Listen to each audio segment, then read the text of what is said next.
Real America's Voice, Real Minute. Did you ever wonder what truly happened in the COVID-19 pandemic and whether Anthony Fauci would ever be held accountable?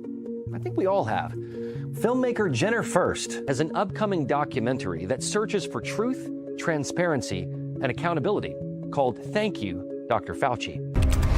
Governments lie. Anthony Fauci put everyone on the planet at risk without their consent. It's beyond suspicious.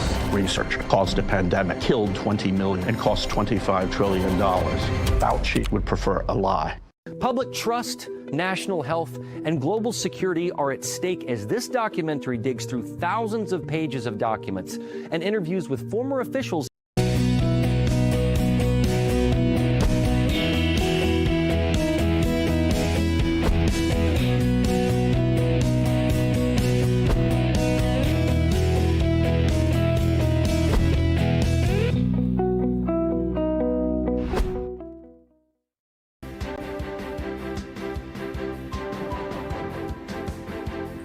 All right, this is American Sunrise Early Edition. Here are the headlines that matter. First, I'm Brian Glenn, unfolding right now.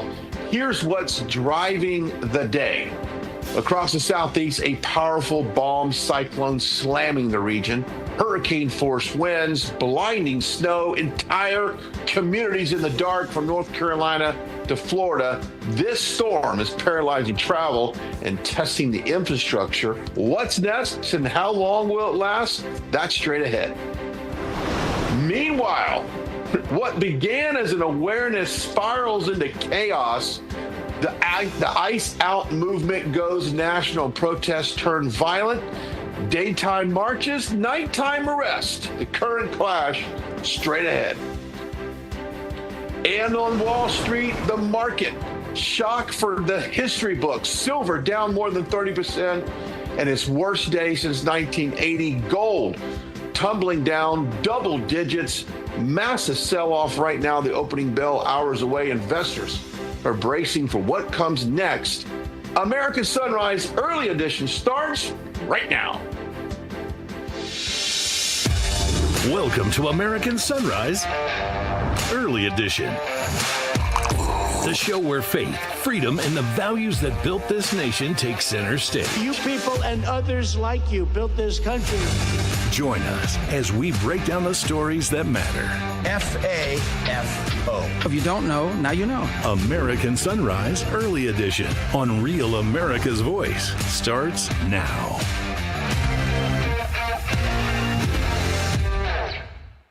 All right, good morning as we kick off this February. Thanks so much for joining us. Lots in the news, but right now, let's turn it over to meteorologist Tracy Anthony in our studios. Good morning, Tracy.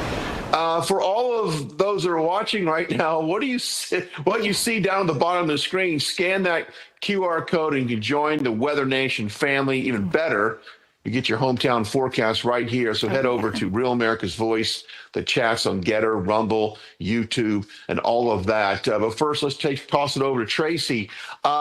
Big weather story again as we go into February. Yeah, you know, we were dealing with that massive storm system over the weekend, and it left snowfall totals very impressive, even along the coast. And I know, Brian, last week we were talking about even beach erosion, and that's where we did have some impacts as well. So snowfall totals upwards of 22 inches. So we're talking close to 2 feet of snow, and some of this snow was right along that shoreline. Now, we also had winds up to 60, 70 miles per hour, and that did cause another home in the Outer Banks to fall into or to collapse into the Atlantic. But look at that. That's where that snow was kind of concentrated, just right near the coast. And North Carolina still under winter weather advisories, even though a lot of that snow has wrapped up.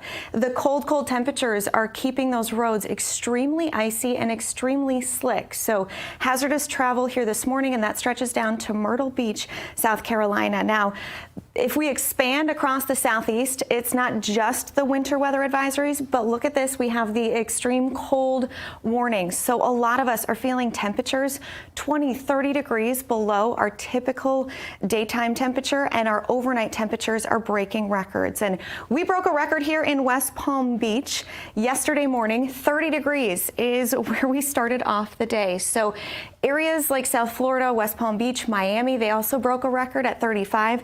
Haven't felt temperatures this cold since 2010. So this is definitely a shock to the system for us here in South Florida. But over the course of the next couple of days, Washington, D.C. still going to be trending below average. And unfortunately, Brian, we are bracing for another big plunge and a big cool down by the end of the work week into this weekend. So we're not going to get to those seasonably normal temperatures anytime soon.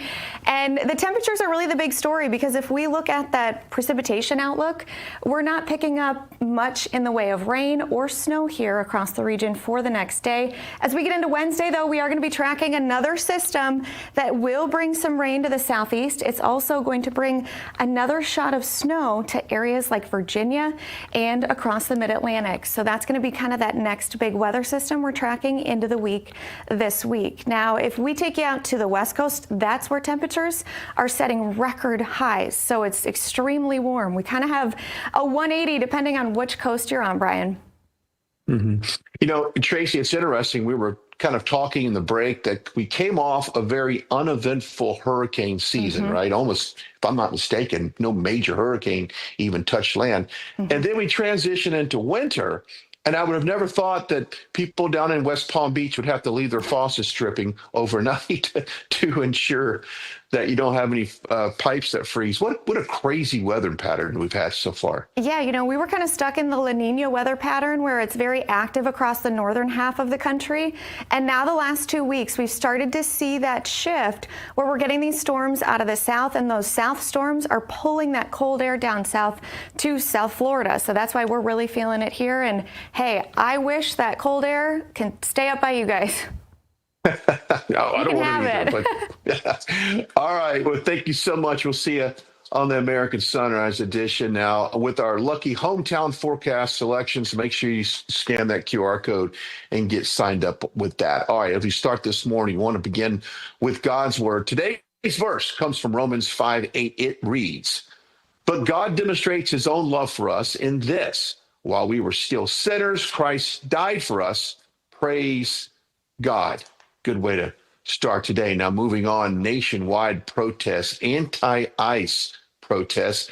They're billed as awareness descends into chaos, less awareness and more arrests.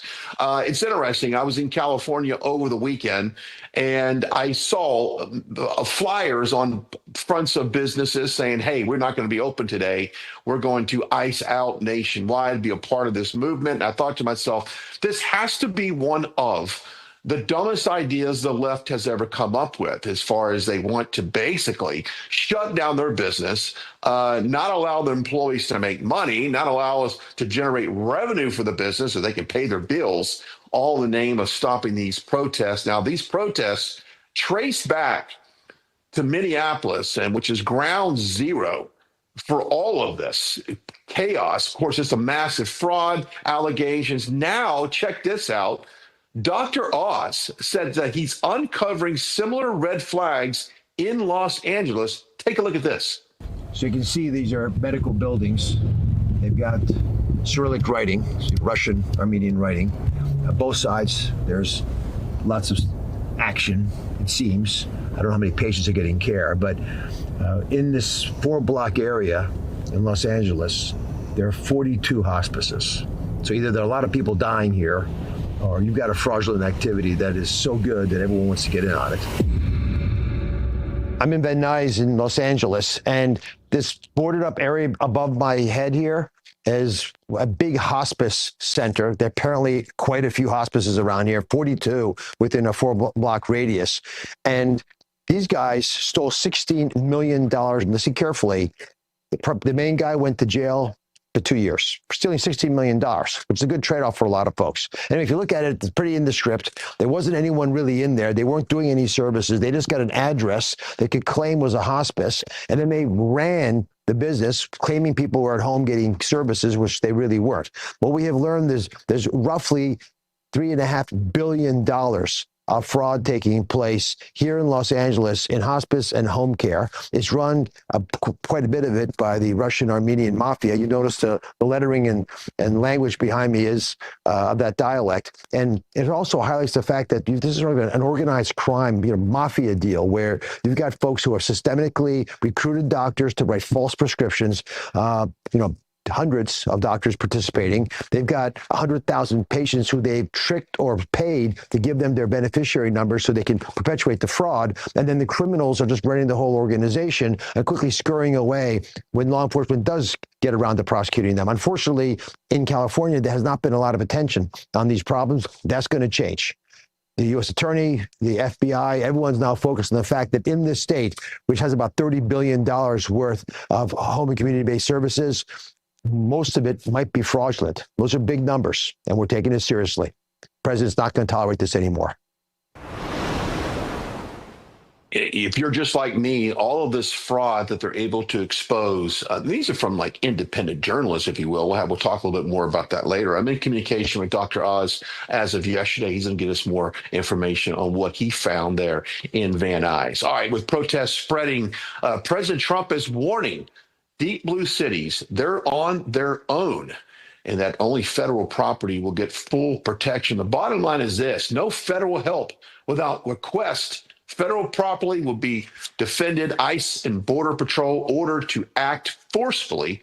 Local leaders are responsible for their own city. Now, law and order is the bottom line on this, and I am 100% in agreement with President Trump on this topic. I think we need to protect our federal agencies, protect federal buildings there, and let these Democrat mayors and these Democrat governors deal with the mess that they created. Now, you can go from the chaos side, from the protests, from the protests on ICE.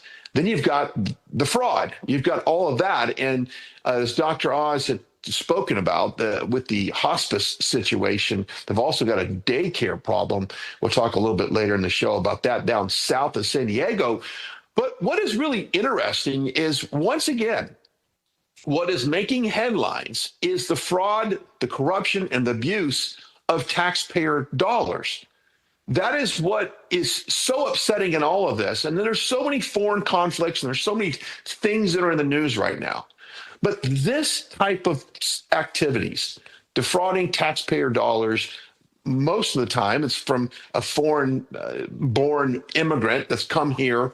They know how to set up shop. They know exactly what to file. This is a well-organized machine when it comes to defrauding the American taxpayer dollars. And as Dr. Oz gave an example, I mean, $60 million and he's got 2 years in prison. That's not a bad trade-off. I think a lot of people might basically, be willing to do that.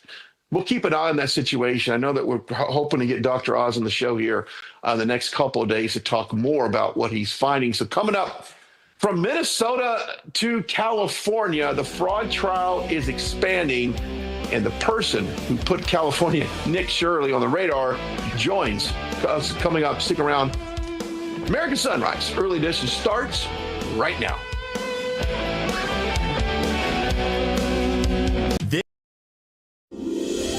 This holiday season, Real America's Voice is proud to partner with our friends at Angel Studios for a special giveaway you won't want to miss. As they launch season 2 of their hit series Homestead, we're giving you the chance to win an exclusive Homestead hat absolutely free. Everyone who becomes an Angel Guild member using our link is automatically entered to the contest. When you join, you're supporting meaningful pro-American storytelling, and you're supporting RAV at the same time. Scan the QR code on your screen right now, or text the word RAV Angel to 75802. After you scan or text, make sure you follow the steps provided. When you complete the steps and join the Angel Guild, you'll be automatically entered to win that exclusive Homestead hat, a perfect holiday gift for yourself or someone you love. Be one of the first 50 people to sign up and win a hat automatically. Hurry while there's still time. So scan that QR code or text RAV Angel to 75802. Happy holidays from all of us at RAV. Welcome to Real America's Voice, Real Minute. Your quick look at the powerful stories of faith and freedom, inspiring audiences across the nation. Angel Studios presents. I'm Bo Davidson with your Real America's Voice, Real Minute. Did you ever wonder what truly happened in the COVID-19 pandemic and whether Anthony Fauci would ever be held accountable? I think we all have. Filmmaker Jenner First has an upcoming documentary that searches for truth, transparency, and accountability called Thank You, Dr. Fauci. Governments lie. Anthony Fauci put everyone on the planet at risk without their consent. It's beyond suspicious. Research caused a pandemic, killed 20 million, and cost $25 trillion. Fauci would prefer a lie. Public trust, national health, and global security are at stake as this documentary digs through thousands of pages of documents and interviews with former officials.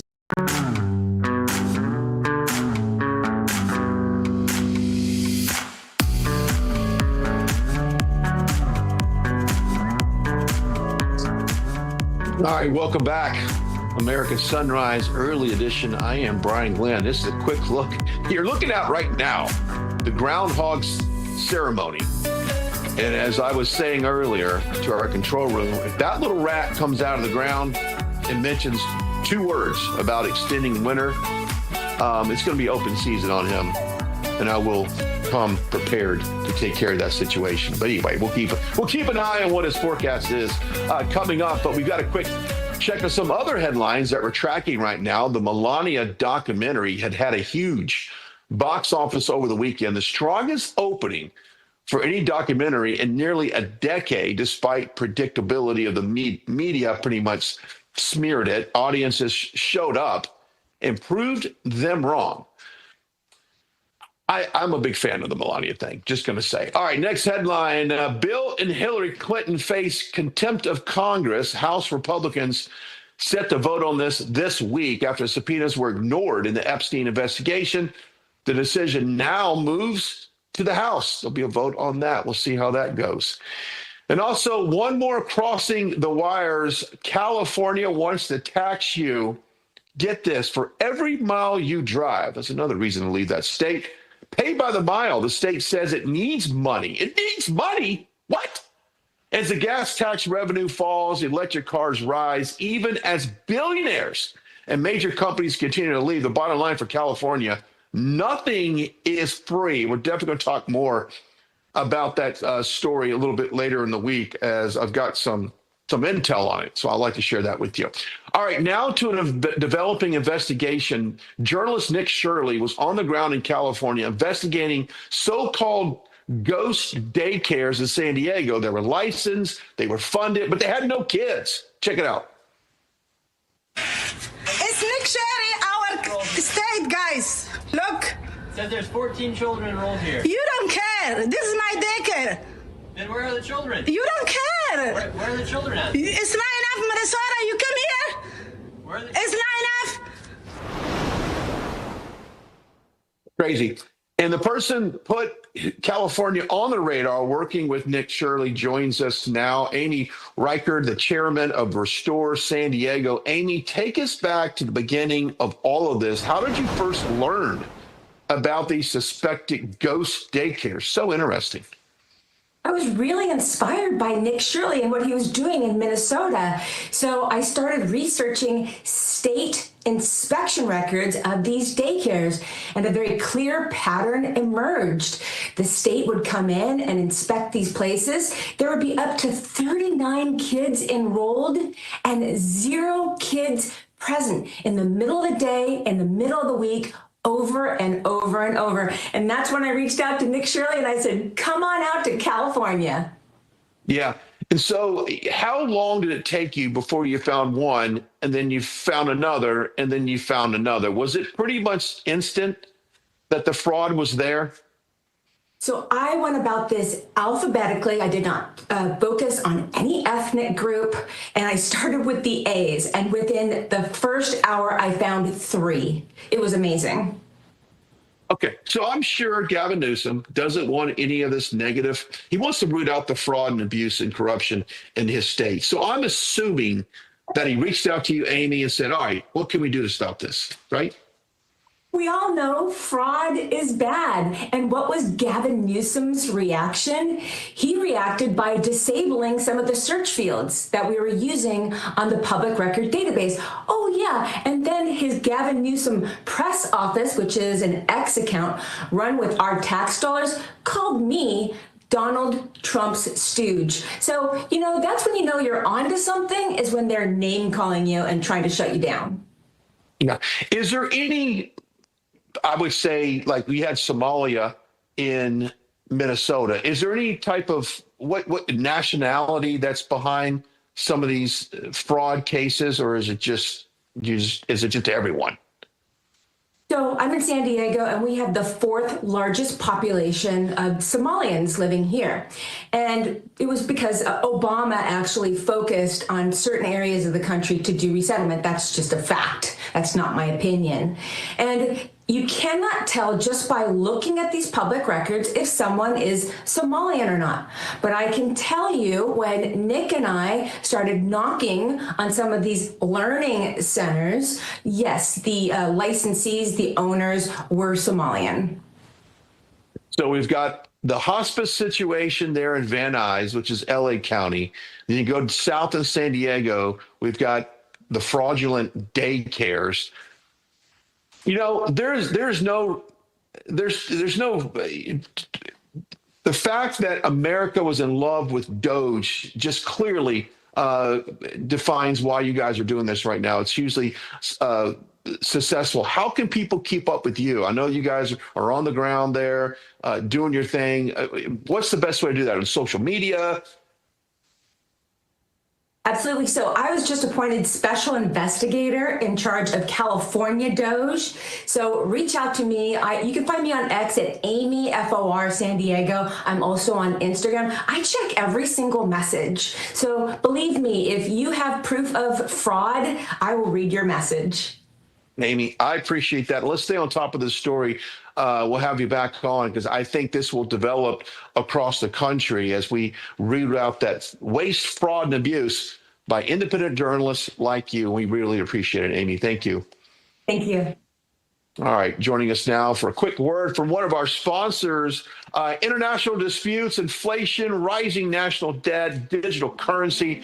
It's never ending a list of reasons gold has risen over 700% in the last 20 years, a never ending list of reasons why smart Americans diversify a portion of their savings into precious metals with the Birch Gold Group. Now, more than any other commodity on earth, gold thrives during uncertainty, which is why it's a crucial part of a balanced strategy. It gives you a peace of mind, given all the events that could impact the U.S. economy. See, if holding gold is a tax-sheltered retirement account is right for you, too. Birch Gold Group can help you convert an existing IRA or 401k into a gold-backed IRA in gold. Just text America to 989898 to receive your free information kit on gold. There's no obligation, just useful information with an A+ for the Better Business Bureau and tens of thousands of happy customers. Let the Birch Gold Group diversify you with gold so you can too have a peace of mind regardless of the uncertainty. Text America to 989898. Again, text America to 989898. Do it today. All right, coming up, Friday was a brutal, even historic day for gold, silver, and crypto. But what drove the sell-off and what to watch as we open the opening bell nears here in a few? All that coming up on American Sunrise.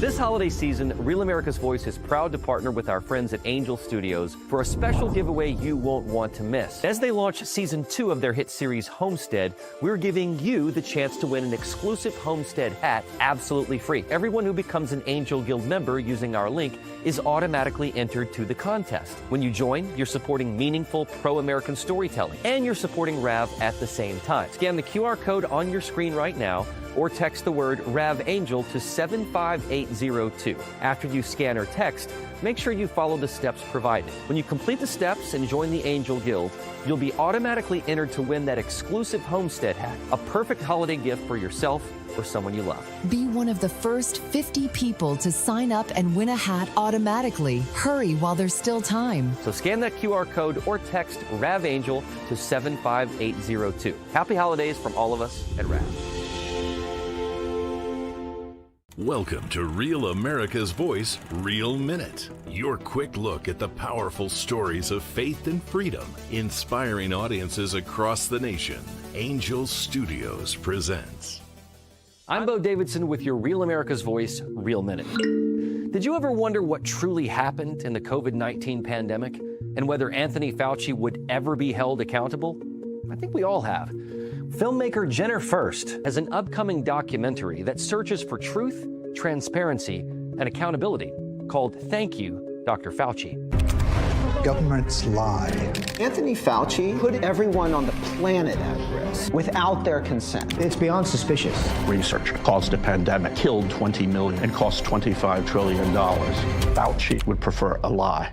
Public trust, national health, and global security are at stake as this documentary digs through thousands of pages of documents and interviews with former officials. Hi, welcome back, American Sunrise. That's your live shot right there. Punxsutawney Phil up in the air. Let's listen in real quickly. We'll get back to the markets here in a second.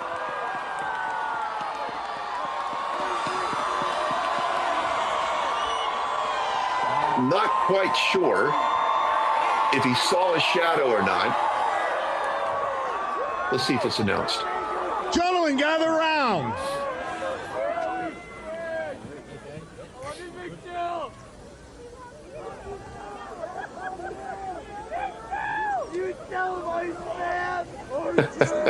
Well, we'll find out if Punxsutawney Phil saw a shadow or not. Are we going to have 6 weeks more of winter? We have a scroll. Oh, here we go. Let's listen in.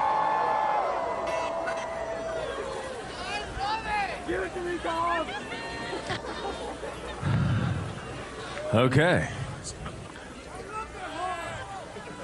Everybody in?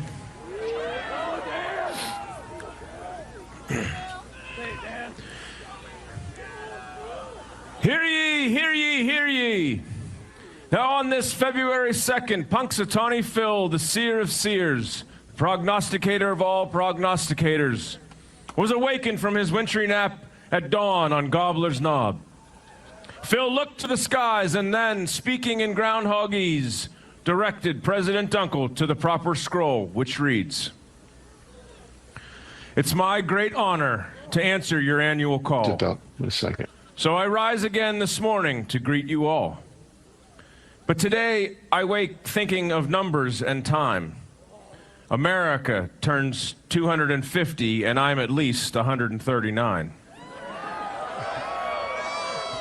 Let's celebrate all, young, old, babies, or millennial, and kick off America's semi-quincentennial. We look to the future and not just the past. So I suppose this party could use a forecast. It is my job this February 2 to look to the skies and report back to you that there is a shadow here on my ground.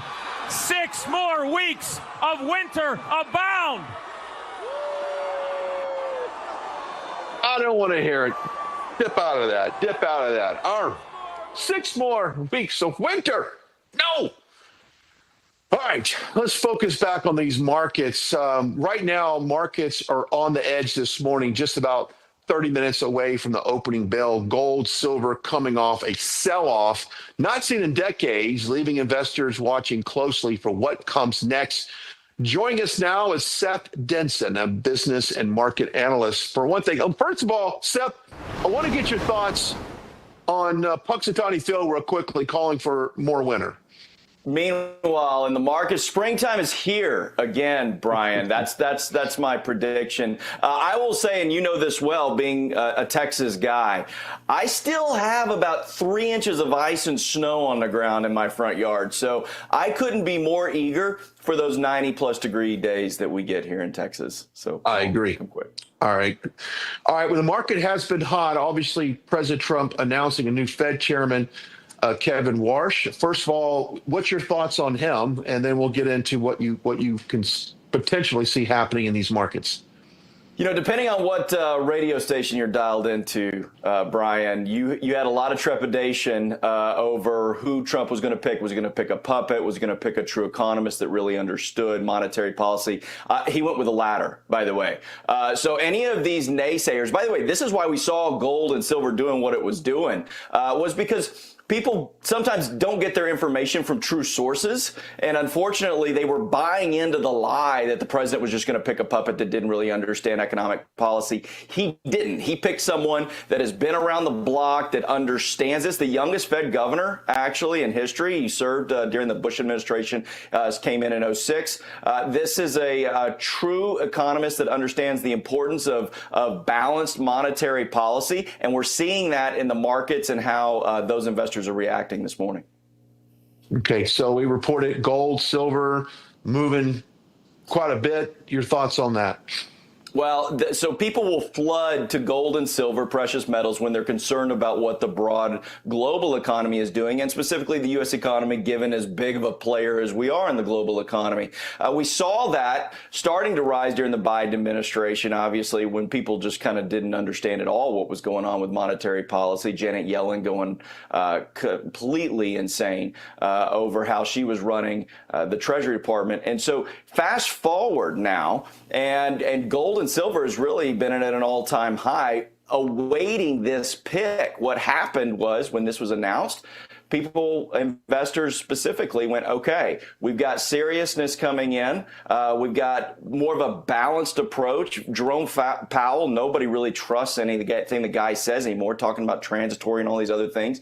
And now you have somebody that's coming in. That's why we're seeing a sell-off. That's the expectation that the dollar will strengthen and that the markets will be more stable going forward. What about interest rates? Just talk about that, how that affects everything from down from mortgages to auto financing. I mean, how do you see that playing into the market?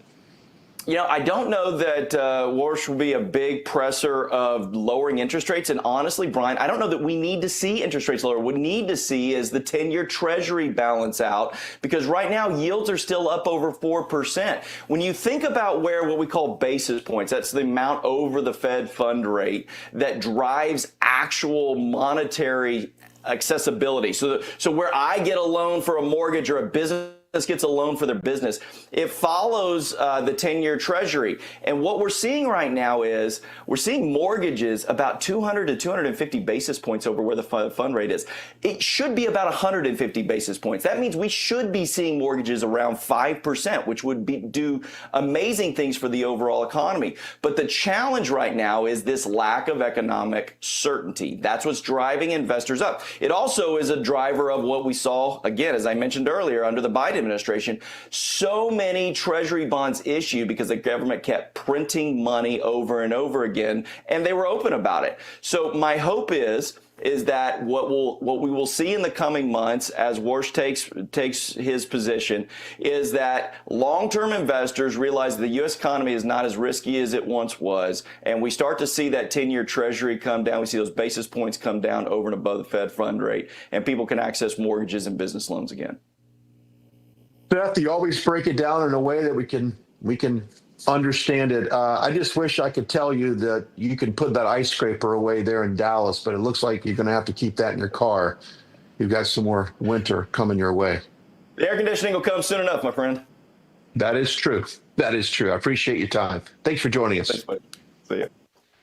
All right, before we go to break, let's a quick word for another one of our sponsors. I love these guys, Artillery Tea Company. That's the only America First veteran-owned tea brand, and their mission is simple: maximize flavor with whole leaf blends and chemical-free tea bags. No junk, just real tea. And here's a tactical advantage: each bag brews twice. Just go to artillerytco.com and use the promo code RAV for 10% off your first order. That's artillerytco.com. Premium tea, mission-driven, brewed for the brave. Few minutes, we'll come right back. You're watching American Sunrise, early edition with Punxsutawney Phil. For the break.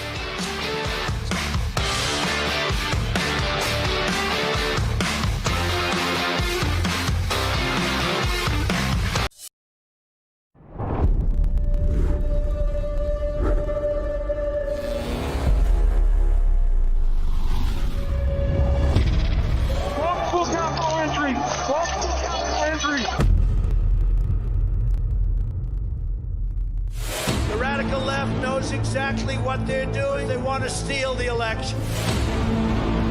We're going to walk down Pennsylvania Avenue, and we're going to the Capitol. They need to take back our country. Events in Washington have taken a violent and tumultuous turn.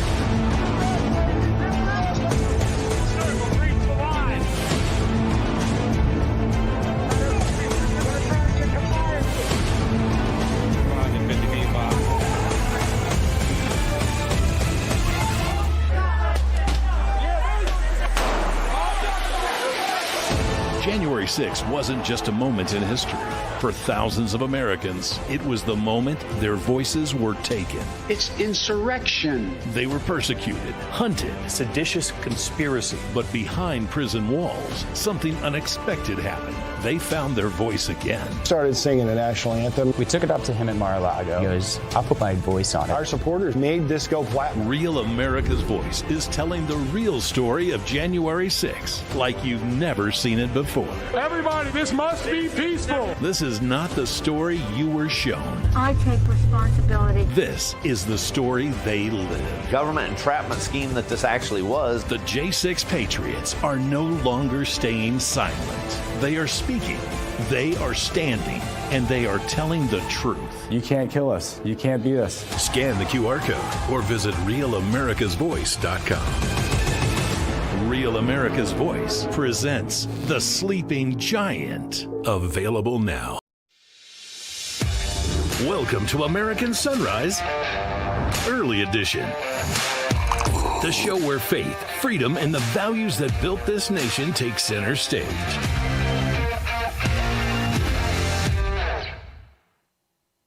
All right. Welcome back to America's Sunrise Early Edition. I am Brian Glenn. Let's go over to a Denver newsroom for the latest headlines with the one and only T. Bates. Terrance, good morning to you, buddy.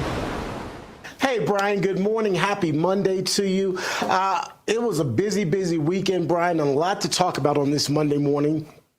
Let's start with Iran, which is back on the clock this morning. President Trump saying that Tehran is seriously talking. That's a quote. They're seriously talking, apparently. However, he's keeping all options on the table, including military strikes. U.S. warships, as you know, Brian, are headed to the Middle East.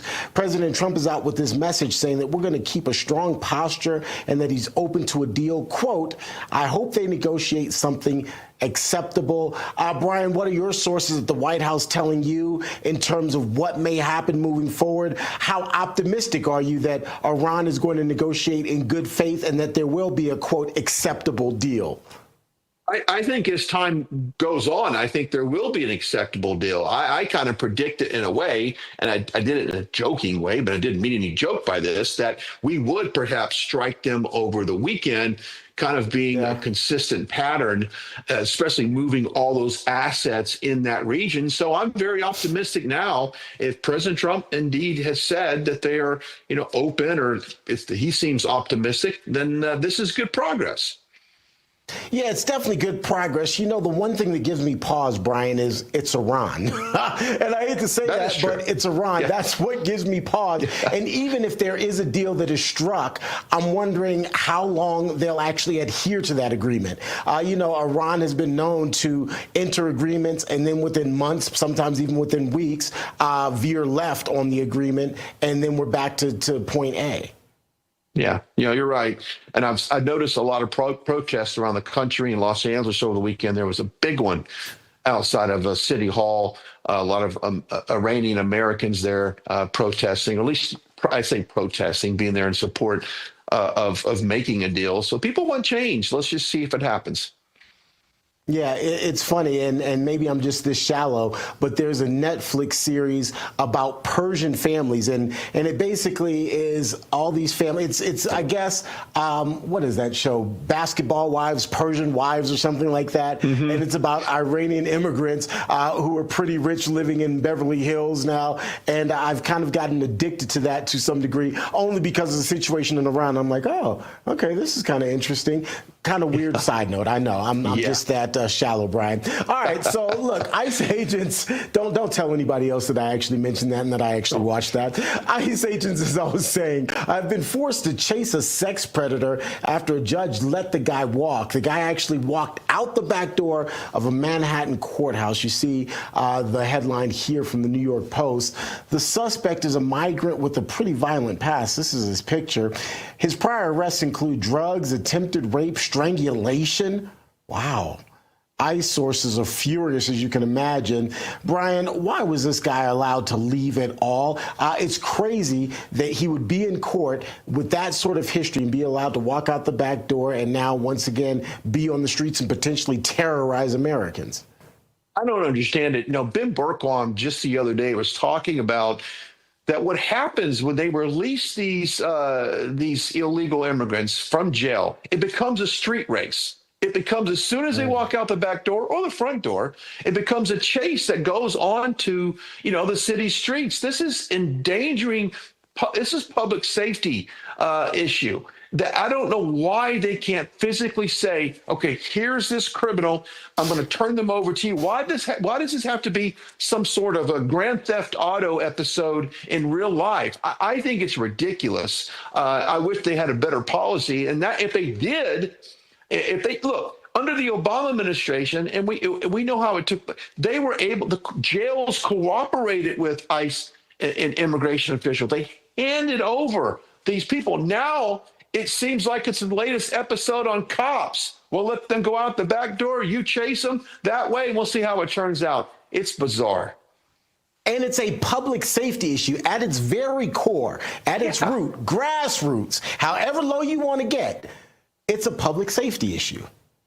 I really just don't understand it. I mean, do they hate Trump that much? Do they hate the government? Do they hate the whole process? I mean, I don't know why they think this is the best way. And if you've been along the Texas-Mexico border, a lot of these pursuits, this was every day. I mean, they had tragic car accidents from people, coyotes that would pick up people on the run, and the police, local authorities would have these high-speed chases. It's dangerous. And even something on foot like this is dangerous as well. This is because there's no telling what could happen in the process of this guy trying to get away.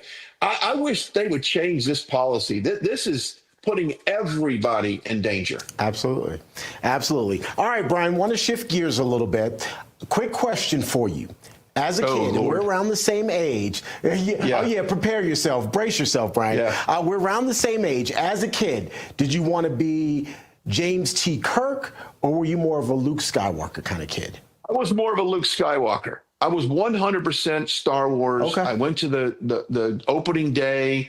I have every single Star Wars collectible, original action figure, the ships. I have it all. I'm a big Star Wars fan. But I have a little bit of a take on going to the moon, though, and without setting off alarms this early in the morning. I'll let you get into that story, and I'll show you my thoughts on that. Okay, so you just gave away my setup. I was trying to set it up, Brian. America is going back to the moon for the first time in more than 30, actually 50 years.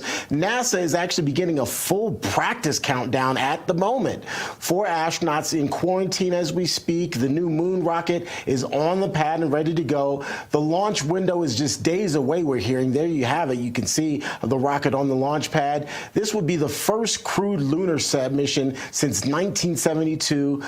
There's not going to be a landing in this particular case, Brian, just a flyby, but obviously this is very cool. I would love to be an astronaut. This is something that I would do.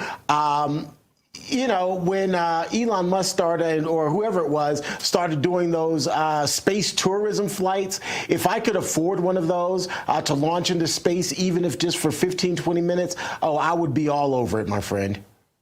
Yeah, I think it's very interesting. I think the joint partnership they have with Elon Musk is amazing. And it's interesting about the moon. I'm one of those critics, and I know that there's a generation out there right now, Terrance, it's about to throw the remote control at the TV, or they're about to throw their phone into the Potomac.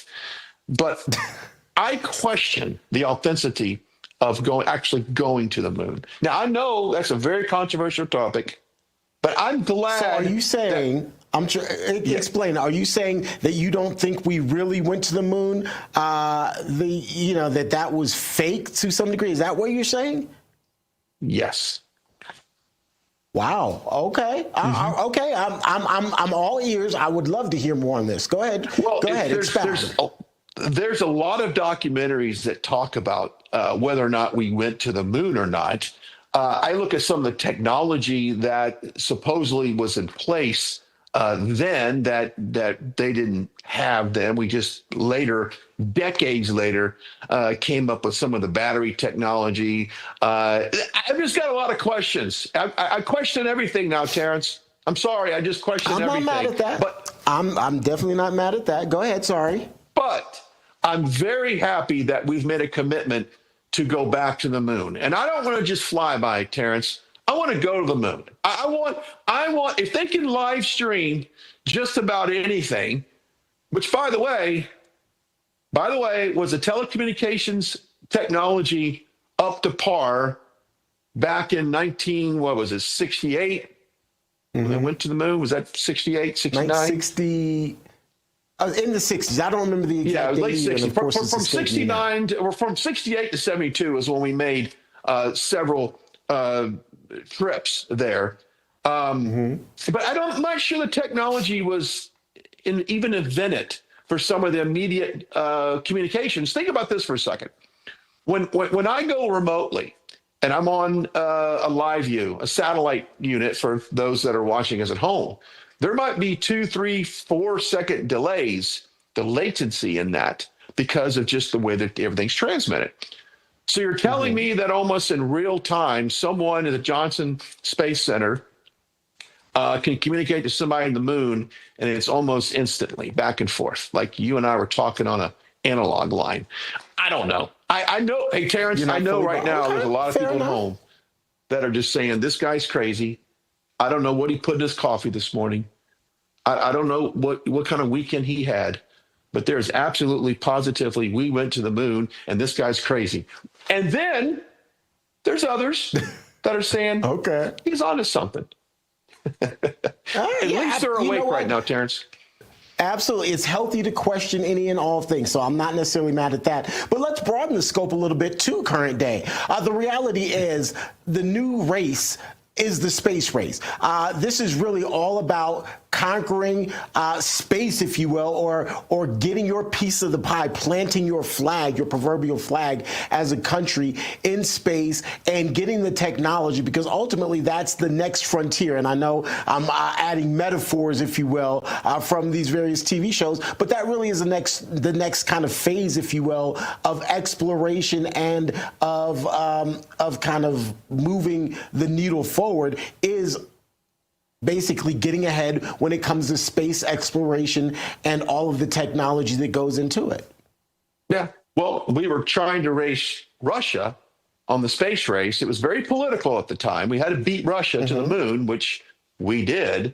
And now we've got to beat China. So now we enter another country that we're competing. And it's almost like it's the political industrial complex, or now it's the science industrial complex that always pits us up next to another country where we have to compete with them. Because if we don't beat them, if we don't beat Russia to the moon, the world's going to collapse. And if we don't beat China in the space race, we're going to lose.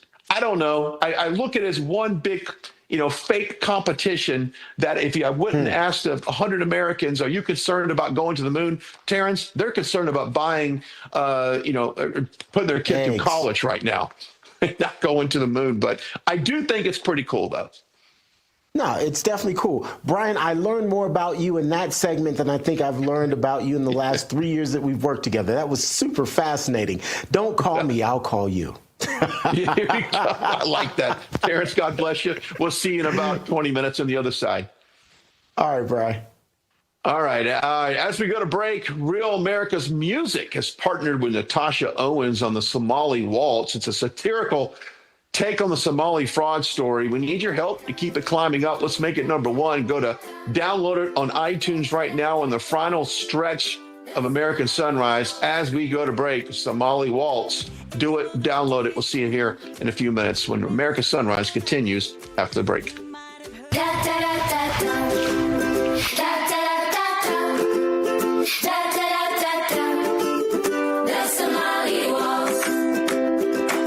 Minnesota's headlines are getting wild. Tim Walz and Ilhan Omar are being accused of massive fraud, and it's so bad, all you can do is laugh at this point. So from Real America's Music, the label that brought you the #1 hit, Anthem of the Free, comes a brand new song from singer-songwriter Natasha Owens, The Somali Waltz. Let's make the music industry mad and run this to #1. Scan the QR code or search The Somali Waltz on iTunes and buy it right now. The Somali Waltz, available everywhere.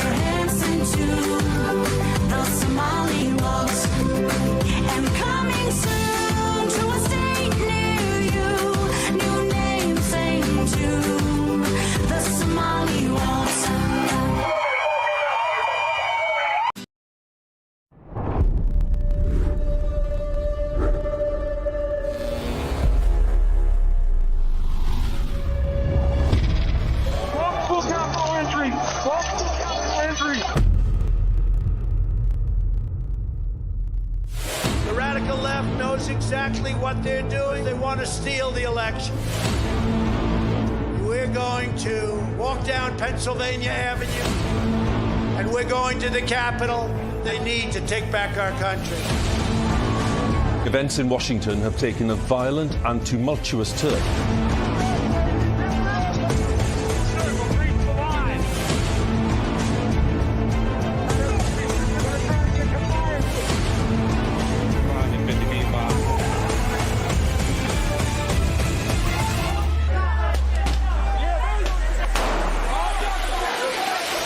January 6th wasn't just a moment in history. For thousands of Americans, it was the moment their voices were taken. It's insurrection. They were persecuted, hunted. Seditious conspiracy. But behind prison walls, something unexpected happened. They found their voice again. Started singing the national anthem. We took it up to him at Mar-a-Lago. He goes, I'll put my voice on it. Our supporters made this go platinum. Real America's Voice is telling the real story of January 6th like you've never seen it before. Everybody, this must be peaceful. This is not the story you were shown. I take responsibility. This is the story they live. Government entrapment scheme that this actually was. The J6 Patriots are no longer staying silent. They are speaking, they are standing, and they are telling the truth. You can't kill us. You can't beat us. Scan the QR code or visit RealAmericasVoice.com. Real America's Voice presents The Sleeping Giant. Available now. All right, welcome back, America's Sunrise Early Edition. That's a beautiful shot right there. Beautiful sunrise. Joining us now is the beautiful David Brody. That's a transition for you right there, David. Well, thanks for calling me beautiful, Brian. I'll kind of deal with that later in my therapy session. But thank you. I appreciate it. Yeah. All right. We're going into February. We got the government funding. We got shutdown. We have the Senate. We have Iran. We have Somalia fraud now being discovered in Southern California at these daycare centers. We've got fraud up the coast in LA County. Dr. Oz uncovering fraud in regards to hospices. What else can we put in the news today? Well, we're pretty much done at that point. We filled the template. There's really not much else to discuss. So back to you, Brian. But look, yes, there you go. Have a great day. It's very 1975 of me to say back to you, Brian. Like, didn't they say that in the 70s? I don't know, but that's a separate issue. Can I just add one more thing into the template? The Grammys last night. Let me just say, if you are in the fabric business at the Grammys, you're going to be out of business pretty soon because there was limited amounts of fabric on some of those costumes, and that's what they were. I mean, this was like Comic-Con gone crazy in terms of just like the liberal stratosphere stuff. I mean, it was so weird. It was just like being on it literally looked like you were on an alien planet last night at the Grammys. And by the way, Bad Bunny, he did that stuff about Ice Out. I mean, oh gosh, will you stop? And then Billie Eilish, who, by the way, freaks me out. She's just weird. The whole thing is weird. Justin Bieber was performing in his underpants. I mean, listen, all I know is that I didn't watch the Grammys, by the way, but, you know, I have to do my due diligence, Brian, and see what kind of crazy stuff they said so we can make fun of them this morning. And indeed, we'll have a lot of the material. We have a lot of material. I did watch the Grammys, and I had, kind of a special interest in watching the Grammys last night. But I noticed I was waiting for every recipient to break into the stolen land. We don't deserve to be here. Everyone deserves to be here. And I was like, well, time out on that. If you're illegal, you deserve to be here. If you're illegal, you're not deserved to be. So I knew it would turn into that. But apparently Trevor Noah, it's this last year on CBS. So I think it goes to another network. So they basically are saying goodbye to the Grammys. So probably it's not a viewership is down. So it's probably not a bad thing. That's true. And by the way, real quick, Trump's going to sue him. You know, after midnight, he put out that Truth Social saying, "Hey, Trevor, no, I didn't go to Epstein Island," because he basically said that on the Grammys that Trump went to Epstein Island, and Trump said, "Oh yeah, I'll see you in court, brother." And that's where it's going. Well, we're going to see you in about 5.5 minutes as American Sunrise continues. We appreciate you joining us. Until next time, goodbye. God bless. We'll see you back here tomorrow morning at 7 a.m. We'll see you. Have a great day. American Sunrise is a great way to start your morning. Join us Monday through Friday from 8 to 10 a.m. Eastern Time. We've got the news of the day and some compelling interviews that you don't want to miss. Here's what you missed from yesterday. We begin this Thursday morning with breaking news as we are awaiting Tom Homan, the border czar, who will be taking this podium in short order to offer remarks on the Minnesota operations. This will be his first presser since taking over those operations earlier this week, so we're all looking forward to what he has to say. It seems to me what we're going to hear from Tom Homan today is that the high priority illegal criminal aliens that are in this country will be deported first. In other words, back to basics, the worst of the worst. I understand there's a lot in MAGA that say deport them all. I got it. I got that. But I don't think that's where this administration is right now. It's bad look. It's a bad PR look. And you might say they're caving, but the truth of the matter is that Tom Homan's going to say, look, this is what we've always said from the very beginning. This may be where America First and MAGA are sort of parting. And that is, I don't think that going for the worst of the worst, they're all criminals. They all need to be deported. I want them to stay strong on this and not back down. Congressman, what does yours say? What are you hearing? Well, obviously, you're right. The people who are in the country illegally are in the country illegally. Now, we should prioritize. We should go after the criminals first. But again, if you're going after a criminal and there are 7 or 8 other people there who have entered the country illegally, yes, you bring them all in. You don't forget about the other 7 to 8. Dr. Carson, always great to see you. David Brody here. What do you think in terms of what Tom Homan's going to say today? What does he need to say today? Good morning to you, sir. I hope he can do some things that will turn the temperature down a little bit. I think it should be pointed out vigorously that this is only going on in Minnesota. I think they had expected it to be a George Floyd type thing and to spread all over the country, but it's not doing that. And why is it only in Minnesota? Because there you have a governor and a mayor who don't want to cooperate. If they were truly interested in getting the dangerous criminals out, they would be cooperating. The liberals are going to go apoplectic when they heard him announce that Ellison, the attorney general, is going to allow ICE to go basically into local jails. They'll at least be able to be notified of when these illegal aliens are going to be released. That's a huge victory right there.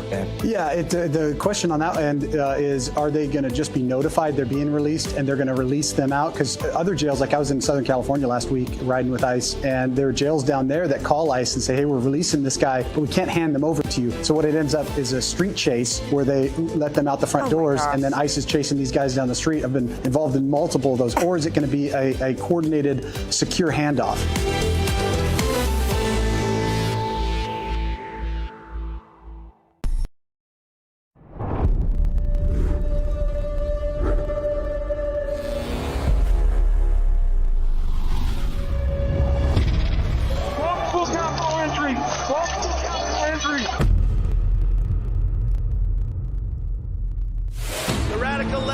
Exactly what they're doing. They want want to steal the election. We're going to walk down Pennsylvania Avenue, and we're going to the Capitol. They need to take back our country. Events in Washington have taken a violent and tumultuous turn.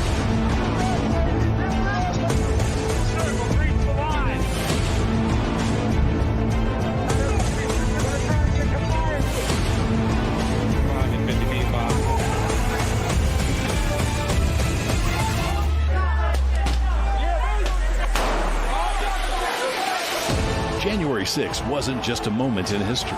For thousands of Americans, it was the moment their voices were taken. It's insurrection. They were persecuted, hunted, Seditious conspiracy. but behind prison walls, something unexpected happened. They found their voice again. Started singing the national anthem. We took it up to him at Mar-a-Lago. He goes, I'll put my voice on it. Our supporters made this go platinum. Real America's Voice is telling the real story of January 6 like you've never seen it before. Everybody, this must be peaceful. This is not the story you were shown. I take responsibility. This is the story they live. Government entrapment scheme that this actually was. The J6 Patriots are no longer staying silent. They are speaking, they are standing, and they are telling the truth. You can't kill us. You can't beat us. Scan the QR code or visit RealAmericasVoice.com. Real America's Voice presents The Sleeping Giant. Available now.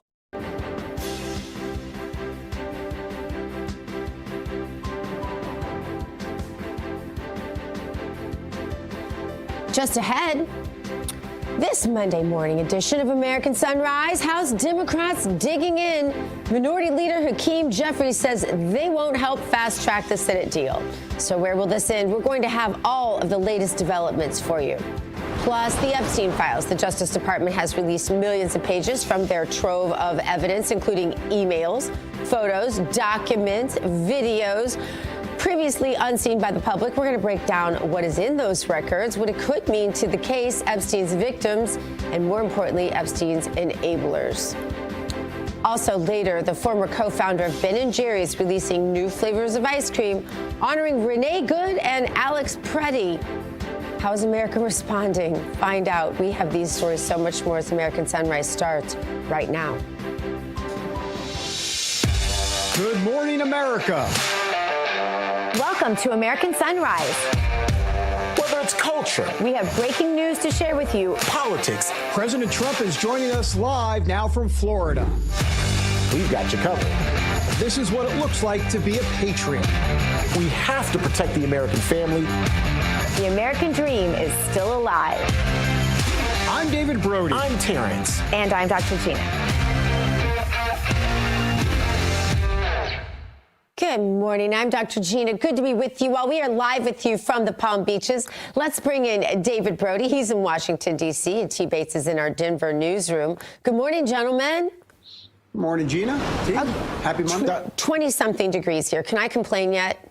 Yes, you can complain. Absolutely. At 20-something degrees, you can absolutely complain, yes. All right. In fact, I'll complain for you. Florida, 20-something degrees, that's uncalled for. And we're not equipped. What are you doing to my friend? We are not equipped. We don't have ice equipment. We don't know what to do when we go out. You acclimate so quickly. I was talking to a guy in our building who's an executive upstairs, and he said, I'm from Virginia, but I don't know how to do this anymore. I'm like, I know. From Missouri, don't know how to do this anymore. Freezing cold over the weekend, T. It's funny. I looked at a text this morning from one of our colleagues, and he wrote, I'm going to be late this morning. I guess I've got to scrape this ice off of my windshield. And I just kind of chuckled. The smart aleck in me I was really tempted to write back, just throw hot water on it. And I was like, he might actually do that and mess up his whole windshield. I was like, you know what? Don't be a smart aleck, Terrance. Just let this one be.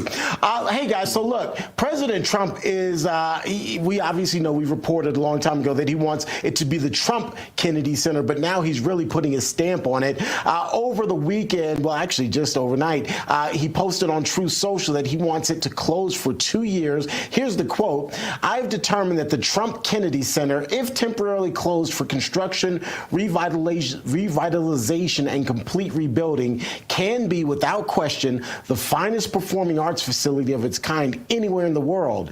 In other words, if we don't close, the quality of construction will not be be nearly as good, and the time to completion, because of interruptions with audiences from many events using the facility, will be much longer. President Trump proposing closing the facility on July 4th of this year and reopening after a 2-year facelift project. Dr. Gina, this is right up your alley, I would imagine. What do you think? Yeah, well, I do love the Kennedy Center. I think it's absolutely beautiful. The Trump Kennedy Center, I guess, as we're supposed to call it now. I think it's really fantastic. I was there for my very first time just not that long ago. And, you know, it wasn't a place that conservatives would frequent before Donald Trump made the reforms he's made. And it's nice to be there and see familiar faces and real art rather than all of the malarkey. But I think David Brody might have some insight on this, because we talked about it a little bit on the call this morning. And there may be a little more to this, David. Well, David, can I just have a request? Would you take it from malarkey, please? Yeah, exactly. That's the only thing I'm thinking right now, is the fact that Gina used the term malarkey. That's all I'm thinking about right now. I can't even put a thought together at this point. All right, so a couple things. Yeah, so as you know, I'm a big Broadway fan. So the Kennedy Center, you know, my wife and I will go down there often. We love the arts, if you will, and that is a beautiful place inside. So this whole thing about construction, I don't know. Maybe there's a problem in the boiler room. I have no idea. Maybe there's some stuff going on in the concrete there. I don't know. Whatever. What I can tell you is that the ticket sales for the Kennedy Center have been down substantially since Trump took over, and that's no surprise. All the liberals are saying, yeah, we're out, or as they like to say, ice out, and all that stupid stuff that they say. But the actual donations and the contributions and the fundraising, if you will, majorly up.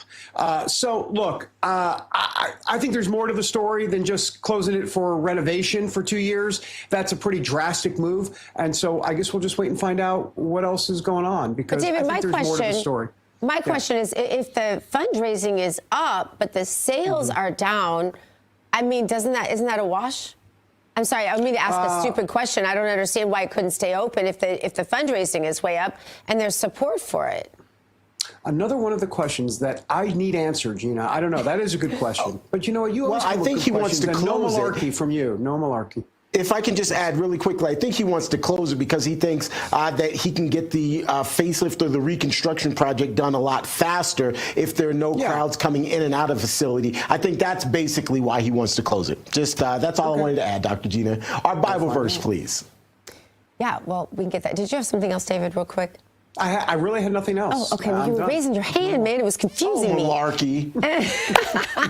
Today's Bible verse is from Romans 12:2. And do not be conformed to this world, but be transformed by the renewing of your mind, that you may prove what is that good and acceptable and perfect will of God. Always, always praying for your will to be in alignment with his. It's so important. House Speaker Mike Johnson says he is confident a partial U.S. government shutdown could end by tomorrow as lawmakers struggle to pass funding legislation. The shutdown started Saturday after Congress failed to approve spending, but Johnson believes Republicans can pass a deal even without Democrat support for Department of Homeland Security funding. Disagreements over immigration enforcement reforms remain a major roadblock. For more, let's bring in RAV Chief White House Correspondent Brian Glenn. Brian, I want to give you a chance to comment on the Kennedy Center, too, if you have anything to say about that. But what are you hearing about, well, the White House and the Washington rumor mill? Just update us on all of the scoop, Brian. Well, good morning, everyone. I hope everyone had a fantastic weekend, and good luck scraping the ice off your car there in South Florida. That could be a little challenging. A little challenging. We don't even have scrapers. Yeah. Well, I wonder if Publix is selling the ice scrapers I wonder. You know, yeah.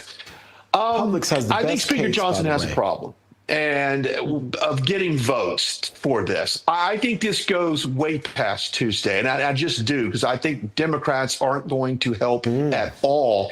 And matter of fact, Hakeem Jeffries has said that they don't anticipate any Democrat help on this. Now, Johnson, the margin that we have right now in the House is even slimmer. If I'm not mistaken, it's down to one vote on this.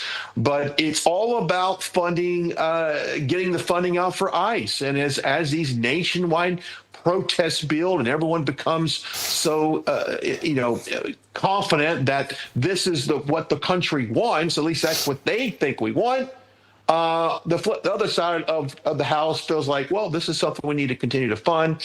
And obviously, Speaker Johnson has a challenge in front of him. Now, from what I understand, the committee meets again today at 4 o'clock.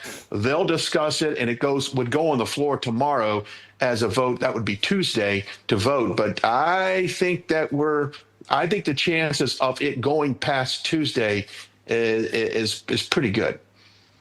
Yeah, I actually agree with you, Brian, on that. And by the way, I know Democrats want all these changes to ICE through the DHS funding mechanism. That's their leverage. And if we could just be honest for a second, President Trump has pretty much opened the door on that because he cut that deal with Schumer. So that means, my sense of it is, Brian, I'm curious to get your sense, is that there are going to be changes in somehow, some way. And how is that in the world going to be palatable to the Republicans overall? Because, for example, I say Republicans, really more conservatives. I mean, for example, Democrats want to unmask ICE. I mean, that's got to be a non-starter, I would think.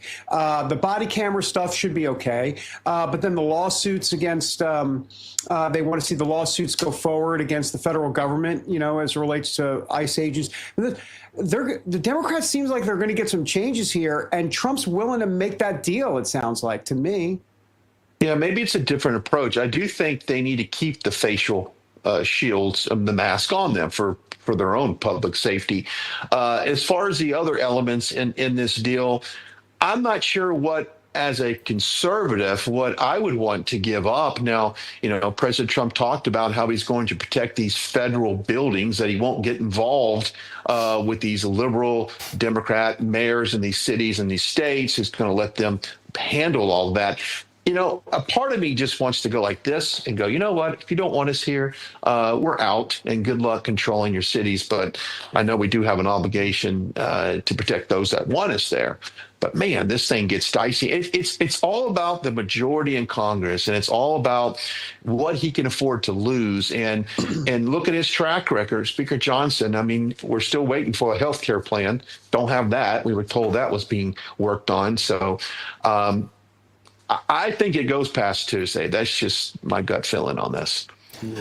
Hey, Brian, let's switch gears a little bit and talk about this latest release of Epstein files. Here's the NBC News headline, which says, Epstein files, Trump DOJ releases millions more pages of records. When they say millions, it is plural. We're talking more than 3 million pages that were released. That includes 2,000 videos, 180,000 images.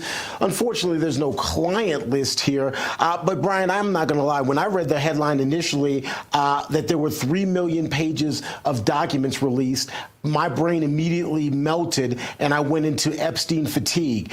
Is there Epstein fatigue right there? Obviously, we want answers and people want to know who was involved here. But with this much information coming out, excuse me. Do you think there's a bit of Epstein? Thank you very much. Oh, sorry. Do you think there's a bit of Epstein fatigue now, or how are things looking there in D.C. as it relates to these latest files? I don't think there is, Terrance. I think there's Minnesota fatigue, there's ICE fatigue, there's chaos fatigue. But when it comes to the Epstein files, this is something that dominated on X over the weekend.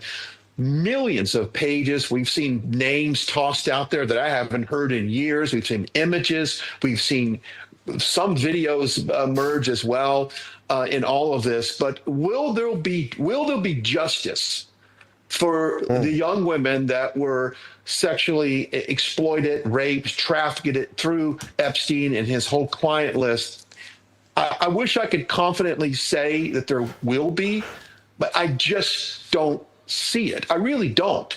I wish I had better news than that. But this does give us an idea of just how many times that former President Bill Clinton not only flew on Epstein's plane, was at the island, took emails talking about who's going to be at certain parties. Countries like Israel are often implied in these emails almost twice as much as President Trump or any other figure. So you've got countries implied in all of this. This is a big mess. Unfortunately, I don't think it goes away anytime soon. There's enough people out there talking about justice for the victims. And once again, this does not imply that President Trump had anything to do in regards to any of these sexual accusations from these victims. He wasn't a part of that. But it was an interesting network of the very rich and powerful people in our world. Yeah, absolutely. It sure is interesting. And I'm still very interested in all of it, just like you said. I think that's where MAGA is, because justice is we can't ever get tired of it. We've got to pursue justice. All right, Brian Glenn, as always, thank you so much for your time. Thank you. Thanks, B. Coming up, we're going to check out the hottest headlines with the RAV Newsroom from Achu T. Bates. That's the one sneezing in the background there. Also later, support for U.S. military intervention in our world's hot spots. New polling shows Trump and MAGA supporters are in favor of doing just that. We'll have those details ahead and more. More American Sunrise right after that.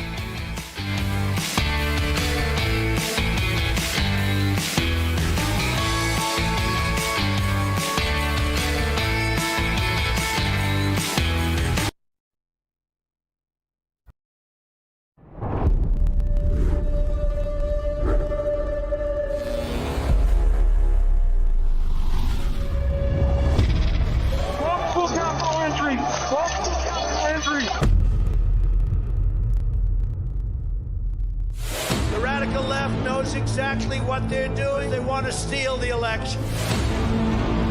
We're going to walk down Pennsylvania Avenue, and we're going to the Capitol. They need to take back our country. Events in Washington have taken a violent and tumultuous turn.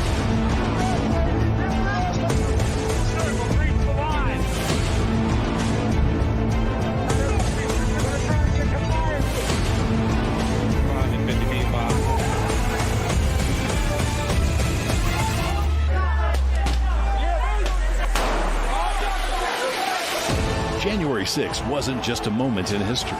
For thousands of Americans, it was the moment their voices were taken. It's insurrection. They were persecuted, hunted, Seditious conspiracy. but behind prison walls, something unexpected happened. They found their voice again. Started singing the national anthem. We took it up to him at Mar-a-Lago. He goes, I'll put my voice on it. Our supporters made this go platinum. Real America's Voice is telling the real story of January 6th, like you've never seen it before. Everybody, this must be peaceful. This is not the story you were shown. I take responsibility. This is the story they live. Government entrapment scheme that this actually was. The J6 Patriots are no longer staying silent. They are speaking, they are standing, and they are telling the truth. You can't kill us. You can't beat us. Scan the QR code or visit RealAmericasVoice.com. Real America's Voice presents The Sleeping Giant. Available now.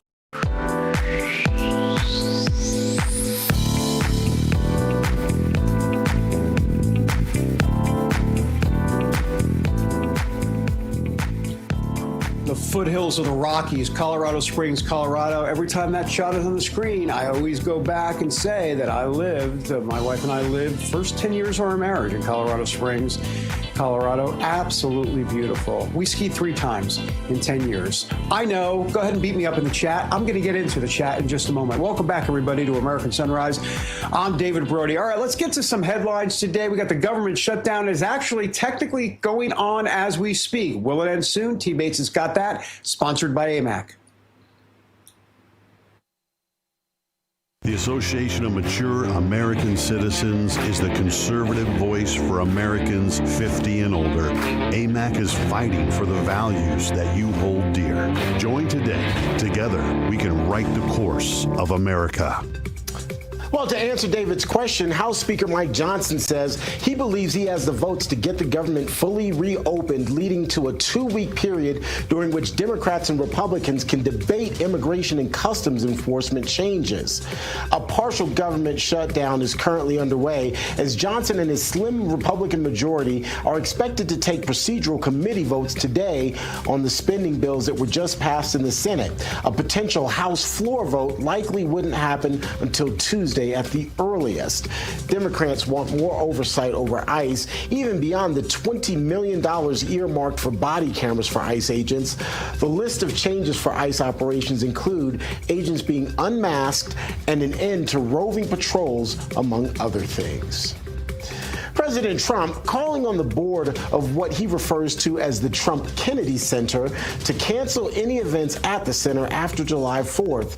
In a post on Truth Social, 47 calling for no events at the venue for 2 years in order to, quote, bring the Trump Kennedy Center to the highest level of success, beauty, and grandeur.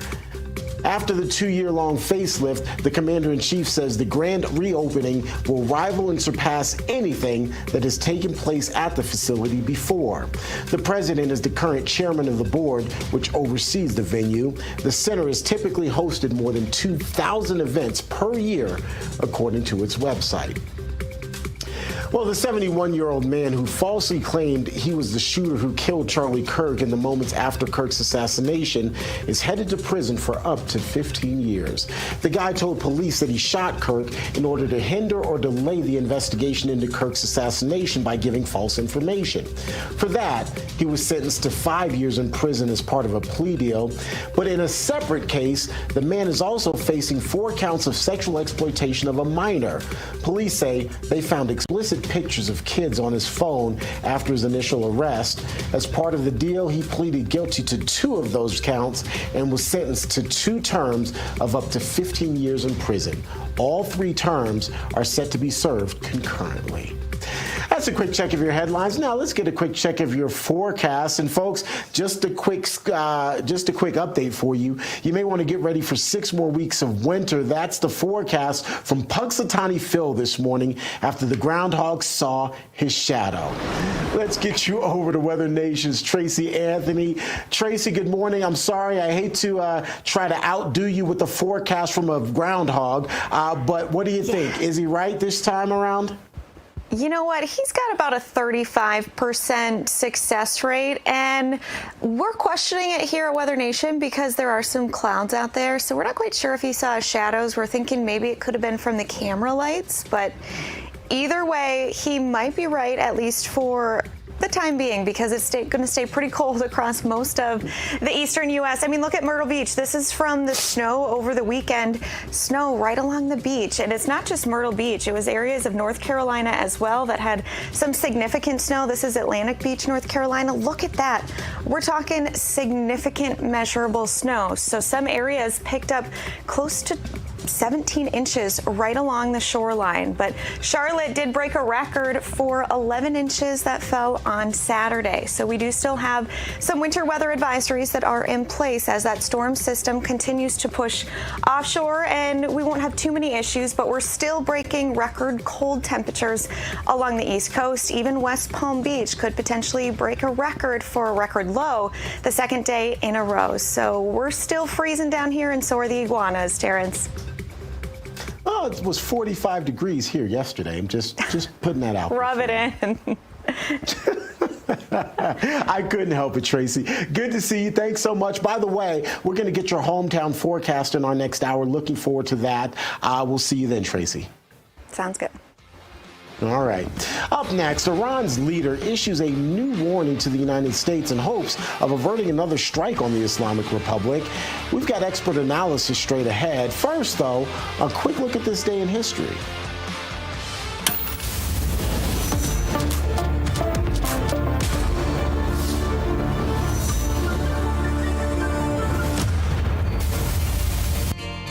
It was on this date in 1887 that the first official Groundhog Day was celebrated in Punxsutawney, Pennsylvania. It was at a spot called Gobbler's Knob.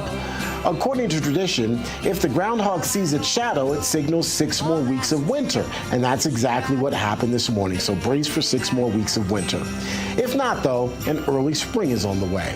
The custom comes from European weather lore that was brought to America by German settlers. Today, Punxsutawney Phil remains the most famous forecasting groundhog in the world.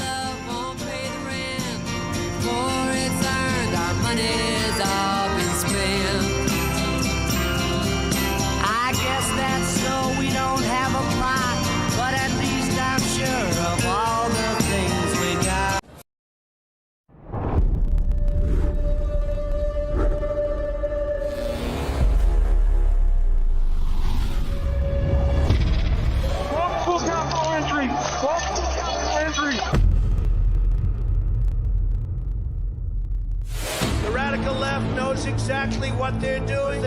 steal the election. We're going to walk down Pennsylvania Avenue, and we're going to the Capitol. They need to take back our country. Events in Washington have taken a violent and tumultuous turn.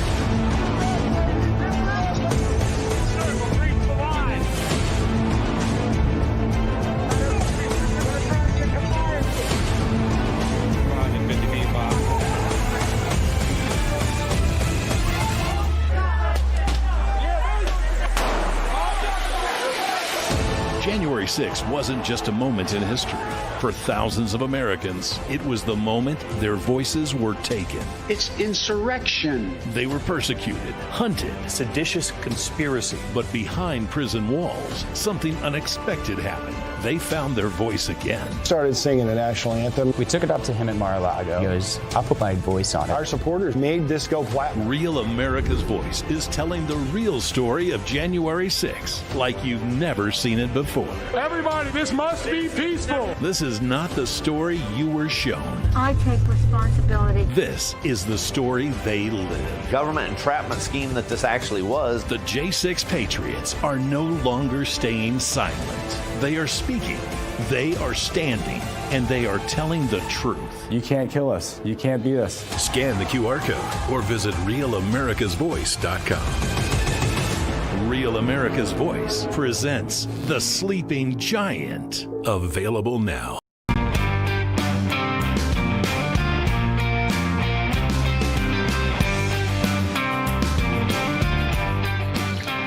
Frozen Blue Mountain Lake in New York. I don't see a lake. I don't see blue. Welcome back, everybody, to American Sunrise. I am David Brody. All right, a new political poll reveals 65% of Trump voters support U.S. military action against at least one country out there. Iran is the top target, with about half of Trump supporters in favor of doing something in Iran, rising to 61%, by the way, when you talk about self-identified MAGA Republicans. The poll shows Trump's base supports strong action, of course, still drawing the line at long-term wars. No one wants any of that. And, of course, nation building, not happening. For more, let's bring a national security expert, former Trump White House official and former Pentagon spokesperson, Senate candidate from Alabama. My goodness, it's a run-on sentence and I'm running out of breath. Hello, Morgan Murphy. Thanks for being here. How are you doing? Quite an intro. We're doing well. Yeah, quite the intro. Well, you deserve it. I mean, it's all you. Let me ask you a little bit about this poll, because 65% of Trump voters support military action of some sort in Iran. And if you go down the list, Venezuela and some other places, Greenland, they support President Trump on this Monroe Doctrine. So this idea that the media says that MAGA is against Trump, there's certain folks in MAGA, the isolationist crowd, that's not happy with this. But by and large, MAGA actually does support Trump on what he's doing here. I'm curious to get your take. Well, the media has always gotten it wrong. The traditional left-wing media has always gotten America first wrong. They confuse America first with isolationism, and that's not it at all.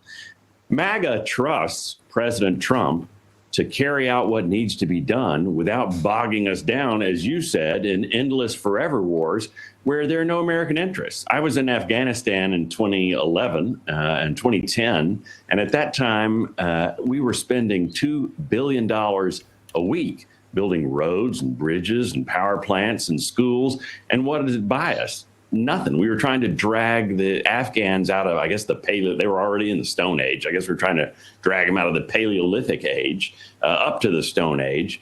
But it didn't work. And we as Americans have watched this foolishness, and we see that the president, when he uses force, does so strategically. He does so thoughtfully. And like we saw in Venezuela, we're in and out in 30 minutes and the dictator's gone. So to your point, do you think the president will use force in Iran, or will diplomacy rule the day? The Associated Press has this headline, which reads, Iran Supreme Leader warns any U.S. attack would spark regional war. Also warned of further escalating tensions within that region. How do you think this ultimately pans out? How will and should President Trump proceed in this particular escalation? Well, Iran's supreme leader is like that pimply-faced guy in junior high school that can't find a place to sit for lunch. I mean, everybody in the region hates him. We hearing rumors yesterday that Saudi Arabia was saying if you don't attack, you risk emboldening the regime. So we're actually getting egged on by Iran's neighbors to go in there. Now, I think what the president has done that is so smart is he's laid the conditions for Iran to surrender. He's done exactly to Iran what he did to Venezuela.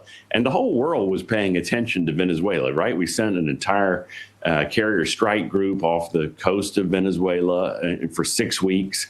We're blowing up, vaporizing what the Democrats call fishing boats, But it was clear what was happening. And likewise, it's very clear in the Persian Gulf. We've sent the USS Abraham Lincoln in there, another entire carrier strike group that carries more firepower than most European nations.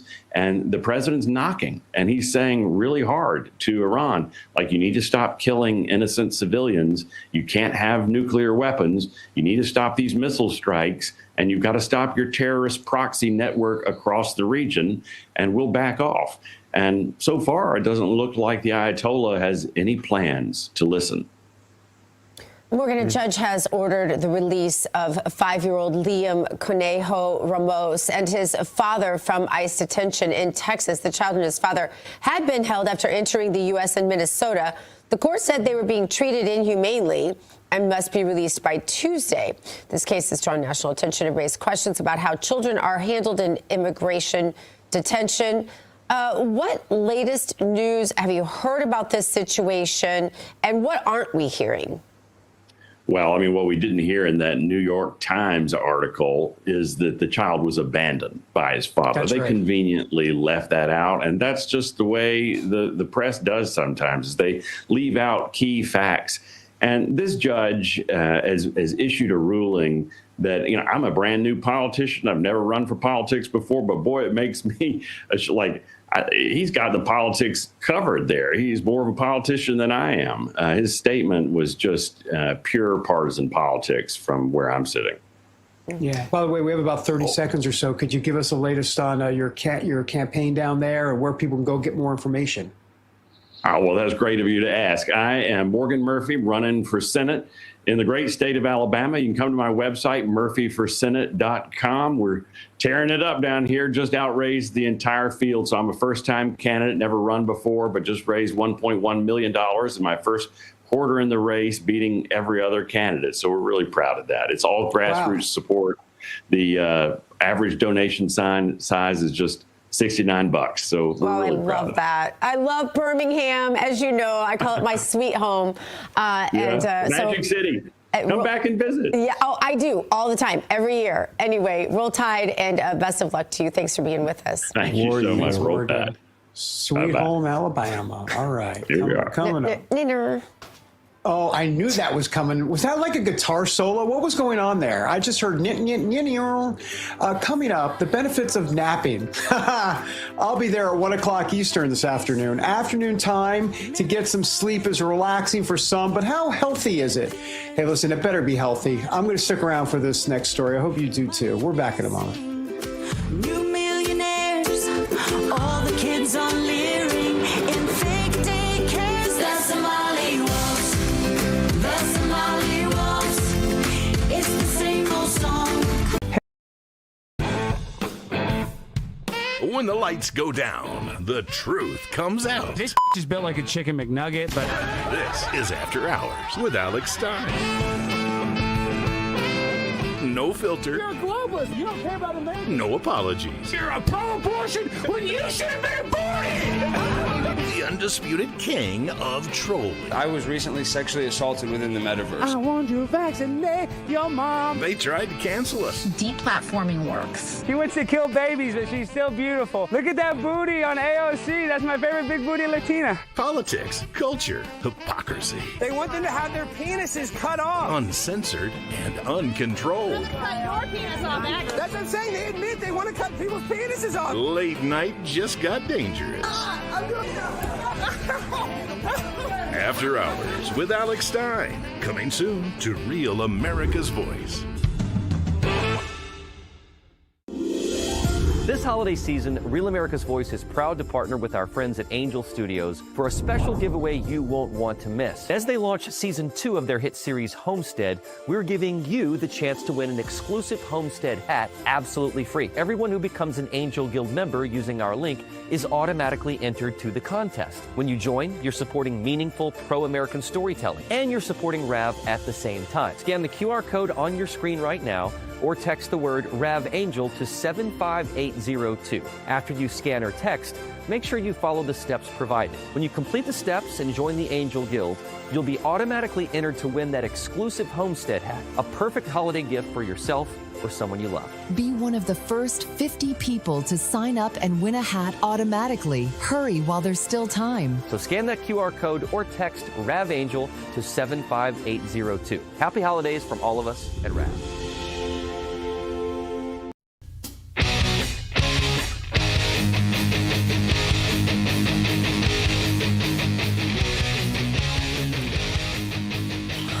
Yes, where they fold up their pizza for some mysterious and very mistaken reason. That would be New York, New York. But I forgive them because they did create Taylor ham. Welcome back to American Sunrise. I am Dr. Gina. Thank you for joining us. Time now for today's health news. It is sponsored by the Wellness Company. Under the microscope today, benefits of a nap. David Brody cannot wait to hear this story. This new study shows that taking an afternoon nap can boost your brain function. This is according to research published in the journal Neuroimage. Researchers found that even a short midday nap helps reorganize synapses. These are the connections between your nerve cells in your brain. This makes it easier for your brain to learn and store new information.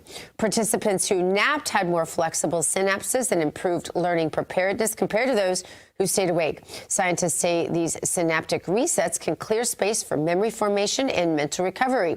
Experts suggest brief naps may help improve clarity, concentration, performance, and those kinds of things during demanding tasks. I don't know. I take a nap, and I'm telling you what, I'm foggy the rest of the day, so I guess maybe my brain just doesn't work the same way.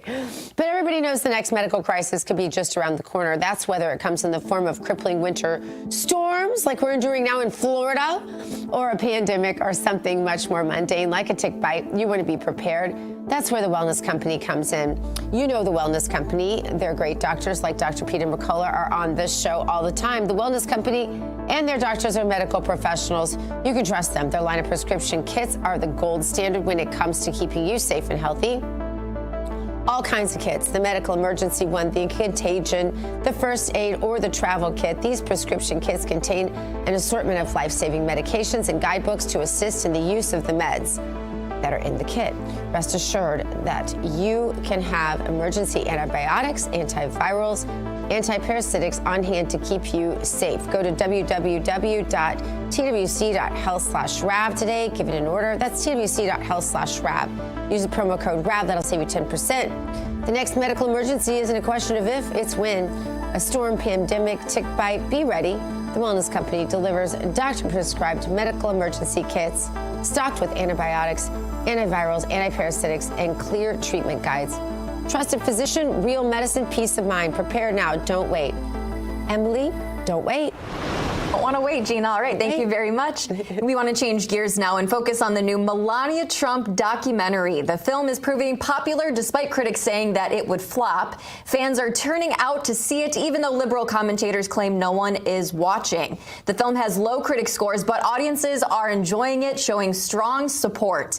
This surprise hit has sparked debate about media coverage and audience interest. Here's a little preview for the movie, which came out at the end of last week. Take a look. Here we go again.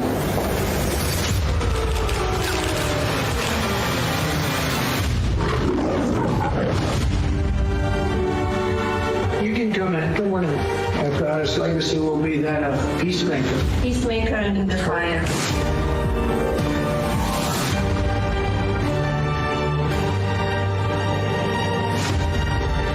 Beautiful.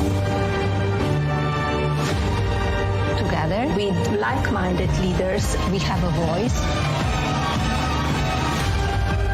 Is it safe? It is safe.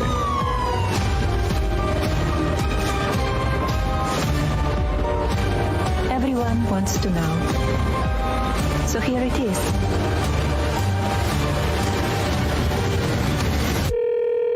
Hi, Mr. President. Congratulations. Did you watch it? I did not. Yeah, I will see it on the news. For more, let's bring in the host of Media Exposed, which you can see on the weekends here on Real America's Voice, Adam Weiss, who was at the premiere. Adam, I had a chance to take a look at your social media, and you got pictures with every celebrity at that premiere. Tell us, how was it? What was it like? Emily, thanks for having me. I like the way you say celebrity because Trump has his unique way of making his cabinet secretaries somewhat of celebrities, right? No, if all of us sat here and tell us who the Biden secretaries are, I couldn't tell you. Maybe I could tell you the guy who was on paternity leave a lot, Pete Buttigieg. But all the Trump cabinet secretaries, from Bobby to Pete Hegseth to Marco Rubio to Dr. Oz came. They were there. They were walking the red carpet. This was like what you'd think of Golden Globes or the Oscars was for Washington, D.C. It was kind of like the politics movie for the Super Bowl for Washington, for politics for the conservative movement. It was something else there. It was really fantastic to see all these people in such a, important manner because as Melania's coming out kind of, and the media gave her hell for the last week. It was terrible. I mean, if we wrote this script and it was 10 years ago, they're treating the Trump and the administration and the movement pretty much the same way. Well, Adam, it was a birthday weekend for me, so I didn't go to D.C. for the premiere, but my son went. He said it was fantastic, but I wanted to ask you what no one has told me the answer to. What was the movie about? What's the plot? Tell us the plot. We're talking they start 20 days before his next inauguration. So the visuals are great because they show these aerial views of Mar-a-Lago, which, we go there once occasionally, but it's stunning with the aerial views. Then they show her Fifth Avenue apartment, but then they go through she goes through the details of her outfits, which is meticulous to everything I need my lapel done this way, my hem this way. And the designers are big characters too, so they add a big element. And then of course Trump comes in a little bit here and there, but when she puts her foot down certain manners, there's one scene where they're talking about the inauguration day. The motorcade drives the route and they're talking about getting out. And you can see Trump's face and he, his personality. He looks like he wants to get out. Melania said it is not safe over what happened the last year. We should not get out, and Barron's not going to get out, so we're not getting out. And Trump just agrees.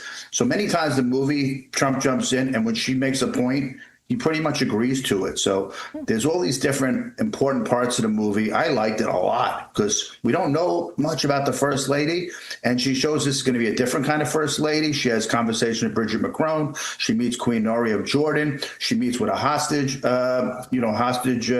someone who was just released from Israel, from the Gaza Strip. So I'd say go see it. And even though the media was writing stories that the ticket sales were bad a week before it even came out, they should sue the Daily Beast, Gina. A week ago, they're writing how bad the movie ticket sales are when it wasn't even out yet. Yeah, that's kind of what they do. There's just a tiny bit of time, Adam. I want to follow up with what do you think about the president's decision to close down the Kennedy Center for 2 years to renovate?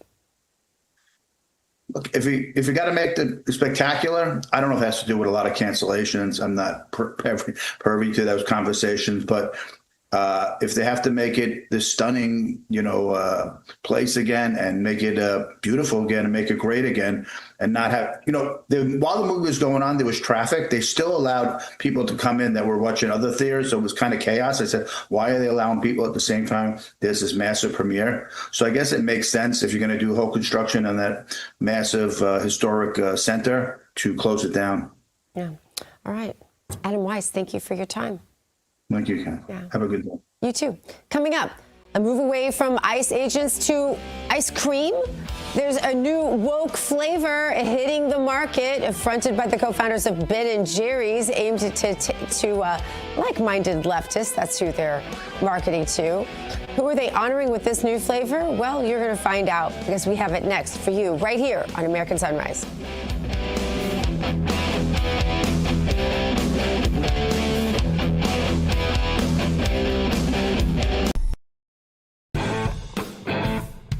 When the lights go down, the truth comes out. This is built like a chicken McNugget, but... This is After Hours with Alex Stein. No filter. You're a globalist. You don't care about America. No apologies. You're a pro-abortion when you should have been aborted. The undisputed king of trolling. I was recently sexually assaulted within the metaverse. I want you to vaccinate your mom. They tried to cancel us. Deplatforming works. She wants to kill babies, but she's still beautiful. Look at that booty on AOC. That's my favorite big booty Latina. Politics, culture, hypocrisy. They want them to have their penises cut off. Uncensored and uncontrolled. Cut your penis off, Max. That's what I'm saying. They admit they want to cut people's penises off. Late night just got dangerous. After Hours with Alex Stein. Coming soon to Real America's Voice. This holiday season, Real America's Voice is proud to partner with our friends at Angel Studios for a special giveaway you won't want to miss. As they launch season 2 of their hit series Homestead, we're giving you the chance to win an exclusive Homestead hat absolutely free. Everyone who becomes an Angel Guild member using our link is automatically entered to the contest. When you join, you're supporting meaningful pro-American storytelling, and you're supporting RAV at the same time. Scan the QR code on your screen right now, or text the word RAVAngel to 75802. After you scan or text, make sure you follow the steps provided. When you complete the steps and join the Angel Guild, you'll be automatically entered to win that exclusive Homestead hat, a perfect holiday gift for yourself or someone you love. Be one of the first 50 people to sign up and win a hat automatically. Hurry while there's still time. So scan that QR code or text RAVAngel to 75802. Happy holidays from all of us at RAV.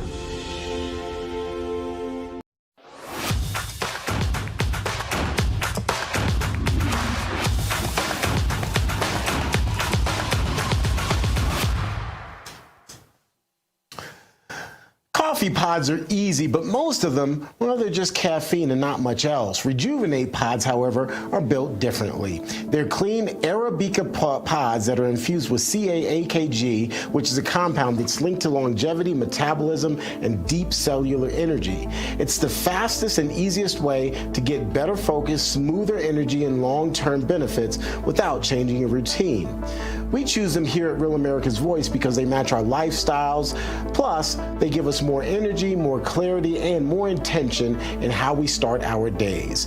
If you're going to drink coffee anyway, well, why not make it one that actually supports the life that you're building? Head on over to 1775coffee.com/RAV and try Rejuvenate Pods today. Don't just drink coffee, rejuvenate. All right, let's get right into what's in the cup today. Now that you're caffeinated, it's time to stay awake, not woke. And who is woke? Well, it would be the former co-founder of Ben & Jerry's ice cream, Ben Cohen. He says he's releasing a new flavor on his own line, honoring Renee Good and Alex Preddy, who, of course, were both killed in Minneapolis by ICE agents. This flavor is a tribute to the grit and the spirit of the people of Minneapolis who are leading with their hearts and putting their bodies on the line for justice and compassion.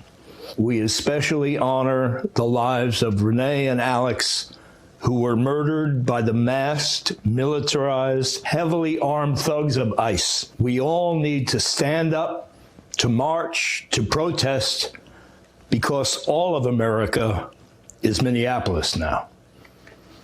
This is not a Ben & Jerry's flavor. It's a Ben's Best flavor, because Ben & Jerry's is also under a form of occupation, and they're not going to say it, so I will. ICE is a masked, lawless, rogue, paramilitary force that's blatantly violating the Constitution and trampling on our rights as U.S. citizens. It must be defunded and disbanded. Wow. Let's bring in Dr. Gina and David. David, what say ye to this? Yeah, so some facts about, we didn't put it in the story, but let me just say this. This is called Maxi Hearts of Minneapolis. That's the name of the ice cream flavor. Maxi Hearts of Minneapolis. The base is coconut and passion fruit, because as this crazy guy says, and I'll just call him a crazy guy, those are the flavors of the immigrant community. I kid you not, that's exactly what he said. Coconut and passion fruit. I didn't realize that coconut and passion fruit were the only flavors of the immigrant community, and I had no idea that the entire immigrant community in the entire world only care about coconut and passion fruit. But beyond all of that, the salted caramel hearts that are inside of this, he says, quote, represent the tears that we cry for Renee and Alex. I mean, I just want to have some ice cream and gain some calories. And yet, this is what we got, Dr. G. Yeah, and he wasn't out there complaining about the heavy-handedness of the military walking through our streets, forcing people to stay in their homes, forcing families away from their loved ones in nursing homes as they died at the hands of a completely corrupt and heavy-handed government and medical industrial complex. There were none of these same people complaining then at all. These same people are not complaining. There are no ice cream flavors for the many U.S. citizens, children, women who have been raped and murdered at the hands of the very illegals that ICE is looking to arrest. And there are no ice cream flavors for the amazing ICE members who, many of whom, by the way, most of whom I believe, by the way, proportionately, are minorities and legal immigrants. So their storyline is never consistent, David and Terrance. That's the part that I have such a problem with. There's no consistency here, which means there's no credibility. If you don't have consistency, you don't have credibility. End of story. Right. Justice for Renee and Alex, and no justice for Lake and Riley and so many of the others. Yes. Yeah, 100%. Yeah. You know, well, make it ice cream switching for to them. sorbet now. You know what? There are plenty of ice cream flavors out there, you guys. It's not parallel economy, as the founder of Give Send Go said to me. Don't say parallel economy anymore on your show, Gina. Say replacement economy. Let's throw the jerks out. Can I say the word I really want to say? You can say bums. Throw the bums out. Throw the jerks out. Let's throw them out. Let's get Ben and Jerry's off the ice cream map. Ice cream is too important for Ben and Jerry's to have anything to do with it. Put your money where your values are. There you go, That's Dr. right. Gina. I like it. Coming up, pocketbook. There you go. Yeah. Coming up, Don Lemon has been released from custody. He, of course, was arrested after an anti-ICE protest in a Minnesota church. So how are faith leaders and members of President Trump's Faith Council responding? Well, you have to stick around to find out. Plus, a quick programming note for you before we go to break. Rav is launching a brand new show tonight at 11 o'clock Eastern called After Hours with Alex Stein. Here's a preview. When the lights go down, the truth comes out. This is built like a chicken McNugget, but this is After Hours with Alex Stein. No filter. You're a globalist. You don't care about America. No apologies. You're a pro-abortion when you should have been aborted. The undisputed king of trolling. I was recently sexually assaulted within the metaverse. I want to vaccinate your mom. They tried to cancel us. Deplatforming works. She went to kill babies, but she's still beautiful. Look at that booty on AOC. That's my favorite big booty Latina. Politics, culture, hypocrisy. They want them to have their penises cut off. Uncensored and uncontrolled. That's what I'm saying. They admit they want to cut people's penises off. Late night just got dangerous. After Hours with Alex Stein. Coming soon to Real America's Voice.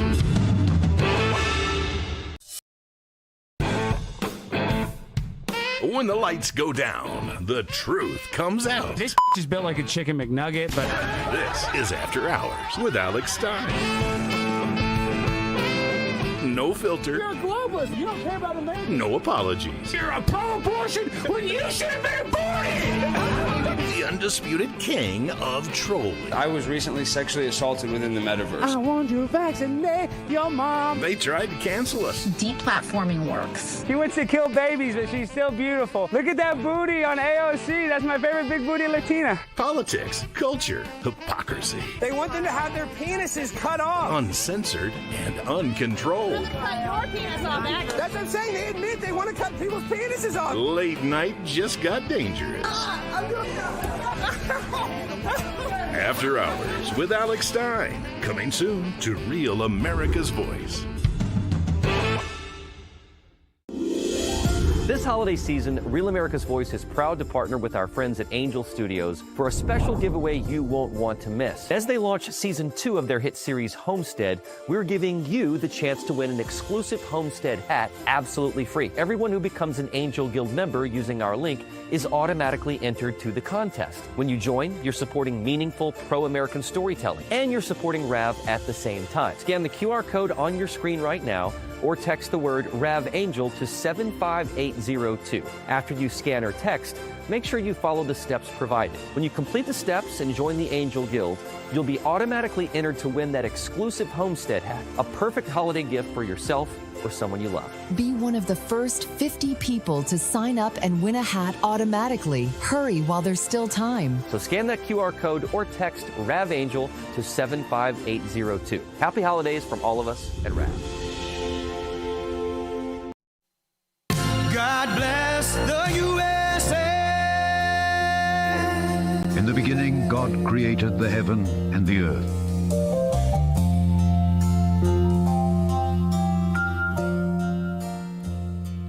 All right, welcome back to American Sunrise. It is time now for our Moment of Faith, brought to us by Lee Greenwood and the God Bless the USA Bible. In focus today, that church protest in Minnesota and former CNN host Don Lemon. Lemon has been released from federal custody after his arrest in Los Angeles on Friday was connected to his coverage of an anti-ICE protest at a Minnesota church. Federal authorities had charged Lemon with civil rights violations, including alleged disruption of a worship, but a judge released him without bail following his court appearance. Lemon, who says he was acting as a journalist and not a protester, vowed he will not be silenced and plans to fight the case. His next hearing is set for February 9th. Let's bring in pastor, author, and speaker, former professional soccer player, Jesse Bradley. Jesse, just your thoughts right off the top here.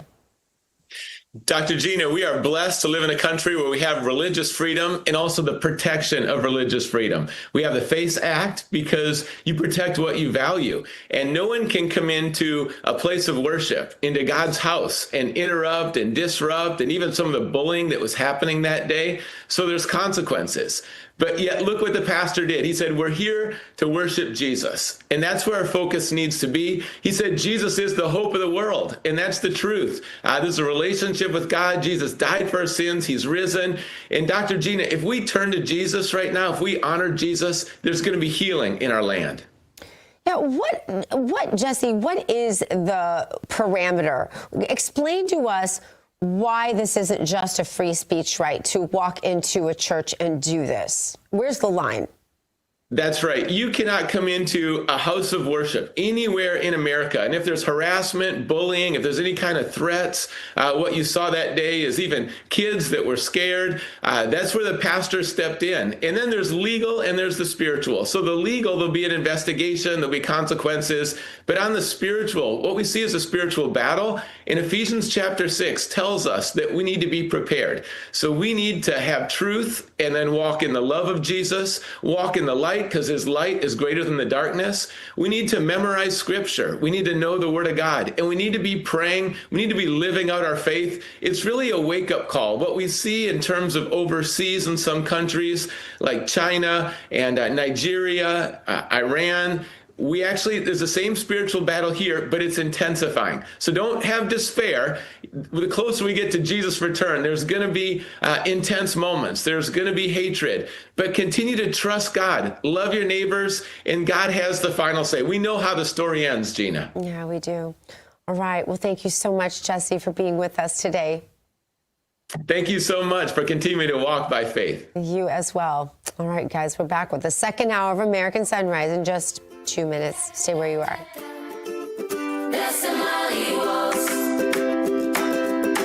In Mogadishu, Minnesota, you might have heard. Introducing Introducing the limited edition God Bless the USA Bible, inspired by Lee Greenwood's hit song and the most recognized patriotic anthem in America, God Bless the USA. The God Bless the USA large print leather-bound King James Bible also contains America's founding documents, the U.S. Constitution, the Bill of Rights, the Declaration of Independence, and the Pledge of Allegiance, along with a handwritten chorus to Lee Greenwood's song, God Bless the USA. With its large print and slim design, this Bible invites you to explore God's Word anywhere, anytime. The God Bless the USA Bible makes the perfect gift and cherished family heirloom keepsake to pass on to future generations. Designed for an easy reading experience in the trusted King James Version translation, this large print Bible is perfect to take to church, Bible study, work, and for traveling. Order yours today at GodBlessTheUSABible.com.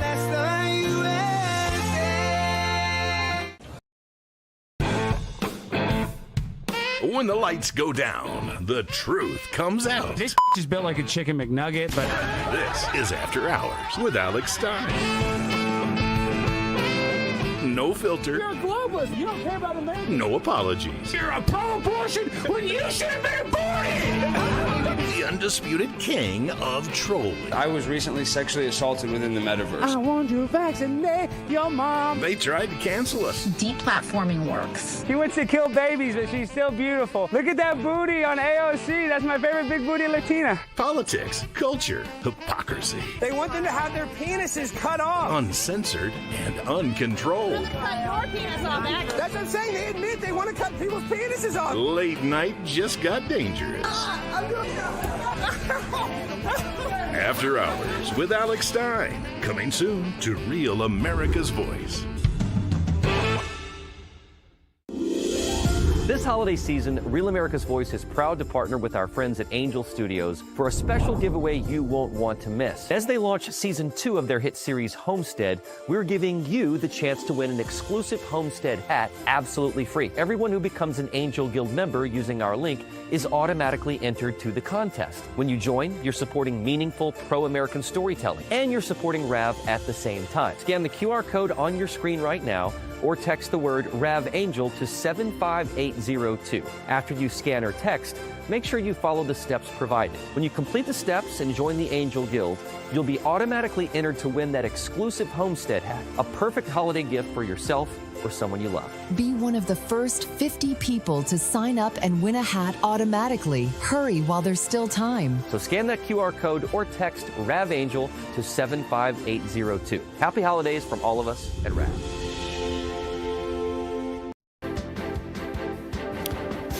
All right, coming up on the second hour of American Sunrise, House Democrats considering rejecting the Senate spending deal with the White House. Key agencies like Defense, Homeland Security, and Transportation at risk. Federal paychecks could be delayed. We're going to have those facts straight ahead for you. Plus, the Justice Department released more than 3 million files related to late sex offender Jeffrey Epstein over the weekend. We're going to break down the latest details here in just a moment with you. Also later, Democrat Taylor Ramett has flipped a deep red Texas state Senate seat in Tarrant County. A district president Trump won by 17 points in 2024. We're going to talk about what this could mean for midterm elections a little bit later on in the hour. These stories, so much more, as the second hour of American Sunrise starts right now. Good morning, America. Welcome to American Sunrise. Whether it's culture, We have breaking news to share with you. politics, President Trump is joining us live now from Florida. we've got you covered. This is what it looks like to be a patriot. We have to protect the American family. The American dream is still alive. I'm David Brody. I'm Terrance. And I'm Dr. Gina.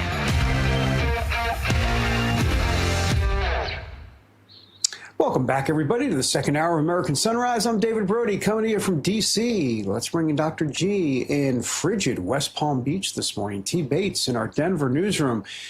Good morning. It looks like it's warmer in Denver than it is in West I'm Palm. going to put my coat on. Oh, my It's so gosh. cold here. No, you guys, seriously. It's like 20. Really? Yeah, we're snuggled. Kobe and I snuggled in here. It is freezing cold, isn't it?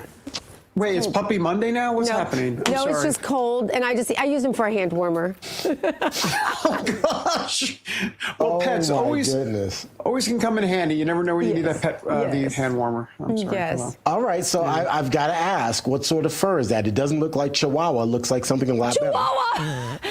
Chihuahua fur? We pronounce that Chihuahua in my family. I don't know, but it's a warm fur, and it's cold in this studio, and so I don't know. But I have on this nice thermal. I mean, you guys, I'm equipped like I'm on a ski trip. It's so cold. Oh my gosh! She's going to be at Walgreens in an hour and a half buying hand warmers. Yes, I am. Exactly. Yeah. You guys are hilarious down there in Florida. Like I said in the first hour, I was looking in our chat. We kind of all chat in the morning before the show, and one of our colleagues, I won't name names, said, "I'm going to be late. I've got to scrape ice off of my windshield." He said, really? I guess I have to scrape this ice off my windshield. Oh, yes. That's what made it so funny. Is he was like, "What do you do with this stuff?" Right. You know, like the smart aleck in me, like I was writing and then deleting writing, and I was like, yeah, I probably shouldn't. Just leave that one alone. All right, let's get to this morning's headlines, guys. What a start to this Monday. President Trump is calling on the board of what he refers to as the Trump Kennedy Center to cancel any events at the center after July 4th. In a post on Truth Social, 47 calling for no events at the venue for 2 years in order to, quote, bring the Trump Kennedy Center to the highest level of success, beauty, and grandeur. After the 2-year-long facelift, the commander-in-chief says the grand reopening will rival and surpass anything that has taken place at that facility before. And in case you happen to miss it, the man accused of murdering United Healthcare CEO Brian Thompson on the streets of New York will not face the death penalty for his alleged crime. U.S. District Judge Margaret Garnett dismissed murder and weapons charges against the 27-year-old. He still faces life in prison, though, for the 2 stalking charges against him. So far, no trial date has been set. And it is Groundhog's Day, the one day the entire country stops and shifts its focus to Gobbler's Knob in Pennsylvania. That's where Punxsutawney Phil popped out of his enclosure earlier this morning and saw his shadow forecasting 6 more weeks of winter. Today's prediction comes as large parts of the country are still dealing with unseasonably cold temperatures, Florida, and extraordinary large amounts of snow. That's a quick check of your headlines. Now let's get a quick check of your forecast. Weather Nation meteorologist Tracy Anthony standing by with your hometown forecast. Tracy, I would imagine much of the forecast today is going to be cold or snowy. I guess the bigger question is, when is the snow going to melt away? You know, it's kind of tough to say. We've got another cold day for most of us, and then we're going to warm up a little bit. But another reinforcing push of Arctic air is going to keep a lot of us then tumbling back down below freezing for next weekend. So we're definitely still going to be dealing with winter. I hate to say it, that, you know, a little groundhog may be onto something this year, but if we stack up all the years, his success rate is still pretty low. North Myrtle Beach, this is from Yolanda on Getter. She said they picked up 8 inches of snow. Now, they're going to warm up above freezing throughout the day today, but overnight temperatures dropping down to 28 degrees, so could have some refreezing and definitely have some slick spots out there on the roadways. Another system works on through. They're actually on the warm side of this, so temperatures stay right around 50 degrees, but we do have another cool down that will be in the forecast. Not as significant as this last push, but it will drop those overnight lows below freezing once again. So last stop is Jacksonville, Florida. Flashosaurus on Getter. Also, one more night for you below freezing. But then finally we rebound, and I know all of us here in Florida can't wait to feel those warmer temperatures. I had to get out my winter jacket this morning, and you know what? It is not too fun to do that. But take you back to across the country. We're relatively calm and quiet here. We do have a little snow moving through the Great Lakes and another system working on shore, the Pacific Northwest. But other than that, it's really the temperatures, Terrance, that are going to be the big story here through the week. All right, Tracy. Appreciate it. Let's get you over to David Brody now. David, I'm chuckling to myself because Tracy's getting out her winter coat. Dr. Gina pulled out the fur. I'm like, I've got my winter wardrobe out. I've had my winter wardrobe out for like 2 months now. The whole wardrobe. Yeah, exactly. No, you're a battle-tested anchor, if you will. That's right. And I'm here doing the show in shorts. We won't show you what's below. No, that's not true. Okay, I believe that's TMI, T. Bates. All right. Congress faces an uncertain path for resolving the partial government shutdown. That's right. There's actual partial government shutdown going on right now. House Democrats are considering rejecting the spending deal agreed to by Senate Leader Chuck Schumer. That's their own leader in the Senate. Why am I yelling? I sound like Biden. And the White House, by the way, the White House and Chuck Schumer were doing this deal. And it could delay funding for several federal agencies if the House doesn't get on board. So House Minority Leader Hakeem Jeffries has stated the GOP cannot rely on Democrat votes to end the shutdown. However, House Speaker Mike Johnson remains confident that a deal can be reached by Tuesday. That would be tomorrow. Here he is on Meet the Press. We're going to demonstrate once again that this is the party that takes governing seriously. The Democrats play games with this, and I think it's very unfortunate because what they're doing is they're jeopardizing services to the American people. When you're talking about the Department of Homeland Security, remember what's included in that. You have TSA agents for the airports. You have the Coast Guard. You have FEMA. We're in the middle of a winter storm disaster on the East Coast. We can't play games with this. All right, joining us now with analysis is president and founder of Proactive Strategies, Mark Serrano. Mark, good morning. You never shut down. You're never in a partial shutdown. Tell us more. Tell us more about what's going on in Washington. Help us sort through the dysfunction, Mark, and you have 7 hours. Good luck. It's a little chillier here than in Florida right now, David, but isn't it appropriate that it's Groundhog Day and the radical left Democrats are once again dragging us into a shutdown? No big surprise, because the Democrat leaders are really no different than the agitators in the streets of Minneapolis. It's the same thing. They really use provocation to seek more power, and now they're going to use procedures in Congress to gain more power. Mike Johnson, I know he speaks with confidence, but the problem is what Hakeem Jeffries has done is he's opened the book back up again. So people like the House Freedom Caucus, Representative Luna, and others will say, well, hold on a second. If we're having to renegotiate part of this package that we passed on January 22nd, then why don't we talk about the SAVE Act? Why don't we talk about election voting IDs and so forth? So it's going to be a messy week in Washington. The leftist Democrats and the radicals have caused it because they'll do anything to seek power. Hey, Mark, I'm curious if you see this battle on the Democrat side as somewhat of a fissure within the Democrat Party. And I ask that. The Senate just passed these measures. Even though we don't necessarily like the 2-week extension for DHS funding, at least it moves the ball forward. And now you've got Hakeem Jeffries and other Democrats saying, forget about all that. We're going to hold all of this up. Typically, we see the Democrats being, in lockstep together. I'm not seeing that right here. Am I misreading the situation? Yeah, that's a good question, Terrance. But I'll tell you, though, it's the House bill passed with Democrat support on January 22nd. It was Chuck Schumer who decided to send a bill back that was different. If the Senate had passed the House bill, it would be going to the president for signature. It was Chuck Schumer who started this problem. And now Hakeem Jeffries you're getting a wink and a nod from Chuck Schumer by blowing up the process. So they're still in cahoots. And by the way, let me just point out, the reason they're doing this, the Democrats are, because they want Johnson to suffer. They want the Republicans to suffer and say, you guys work it out yourself. You guys go squabble about this because we're not going to give you any help. They just want to see the Republican Party collapse through all of the DHS funding stuff. That's really what's going on, too. Just another week of chaos is what they want. Yeah. Okay. Makes sense. Well, Mark, over the weekend, a federal judge ordered the release of a 5-year-old boy and his father held in ICE custody. Judge Fred Beery issued a pointed opinion calling the detainment an imposition of cruelty. The mainstream media predictably ran wild with the story, ignoring that the child had nowhere else to go because the father had abandoned him. What is your reaction to all of this? This is another sick and twisted cartoon villain in a black cape with this judge's action on Saturday. It's ridiculous. Where was the imposition of cruelty claim when 300,000 children went missing under the Biden administration who had come across our border with coyotes and illegal immigrants? Where was the imposition of cruelty then?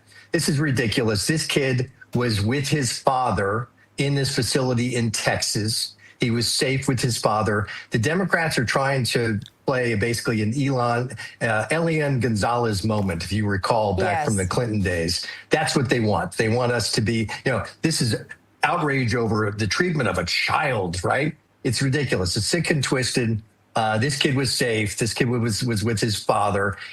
When you get pulled over for DUI in the United States, anywhere in the United States, and your kid's in the back seat, that kid doesn't get to go with you for you to stay in detention with you. You are separated as a family at that moment. So this kid got to stay with his father. They were picked up by a member of Congress in Texas on Saturday and flown back to Minneapolis. It's just more sick and twisted demonization by the left, and in this case, a judge in Texas. And this illegal criminal gets to stay with his child, despite the fact that there are thousands of Americans who will never see their children again because of the violent acts of criminal illegal aliens. Yeah, well, that was then. This is now, Gina.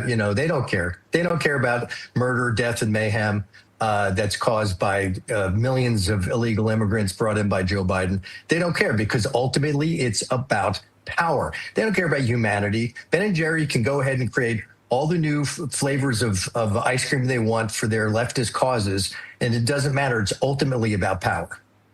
Yeah. Mark Serrano, you're spitting facts. You're not spitting. You're spitting facts. Thank you, sir. A little bit of spit. Have a good day, guys. Thanks, Mark. Bye-bye. Coming up, Minnesota Governor Tim Walz and Attorney General Keith Ellison out there in Minnesota are both going to testify before Congress in March. We're going to talk about what they're going to say and whether or not people will fall asleep when we come back.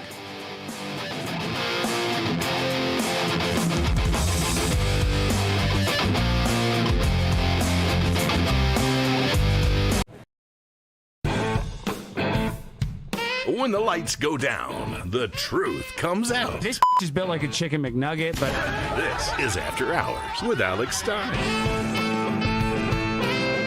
No filter. you're a globalist. You don't care about America. No apologies. You're a pro-abortion when you should have been aborted. The undisputed king of trolling. I was recently sexually assaulted within the metaverse. I want you to vaccinate your mom. They tried to cancel us. Deplatforming works. She wants to kill babies, but she's still beautiful. Look at that booty on AOC. That's my favorite big booty Latina. Politics, culture, hypocrisy. They want them to have their penises cut off. Uncensored and uncontrolled. That's what I'm saying. They admit they want to cut people's penises off. Late night just got dangerous.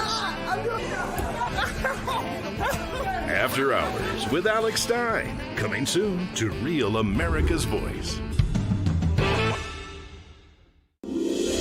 This holiday season, Real America's Voice is proud to partner with our friends at Angel Studios for a special giveaway you won't want to miss. As they launch season 2 of their hit series Homestead, we're giving you the chance to win an exclusive Homestead hat absolutely free. Everyone who becomes an Angel Guild member using our link is automatically entered to the contest. When you join, you're supporting meaningful pro-American storytelling, and you're supporting RAV at the same time. Scan the QR code on your screen right now, or text the word RAVAngel to 75802. After you scan or text, make sure you follow the steps provided. When you complete the steps and join the Angel Guild, you'll be automatically entered to win that exclusive Homestead hat, a perfect holiday gift for yourself or someone you love. Be one of the first 50 people to sign up and win a hat automatically. Hurry while there's still time. So scan that QR code or text RAVAngel to 75802. Happy holidays from all of us at RAV.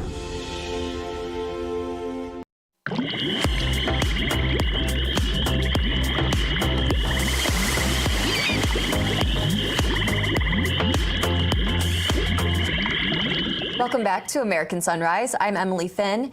Time now to drain the swamp, and this morning we are fleshing out Minnesota's corrupt leaders. Governor Tim Walz and Attorney General Keith Ellison will testify March 4th before the House Oversight and Government Reform Committee as Congress intensifies its investigation into widespread taxpayer fraud in the state's social services system.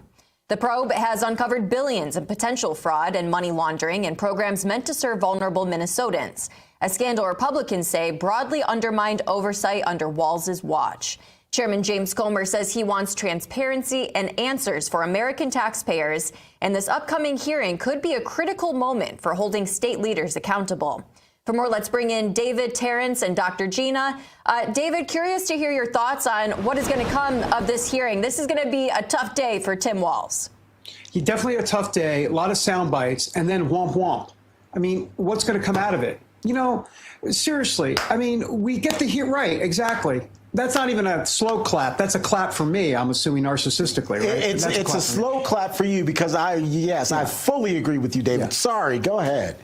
Well, you got to have the hearing. I get it, right? It's Congress. It's oversight. So you have the hearing, but then what comes out of it? Listen, here's the thing. Comer wants documents, records, communication from Walz and Ellison. What are they really going to get? The proof is in the pudding, and I have a feeling this pudding is going to be a whole lot of nothing, Gina. Yeah, I mean, what should happen here is that heads should roll for the fraud that we know took place under Walz's watch, and yet you know, there's so much distraction. The Democrats have mastered distraction, and they know that they can think of 1,000 different ways to distract everyone's attention, whether it's ICE or whatever. And they're not above ever, Terrance, using, you know, useful idiots, you know, as we know them to be called, to do so, using people every single day who don't even realize they're being used. It's really something of a spectacle to observe.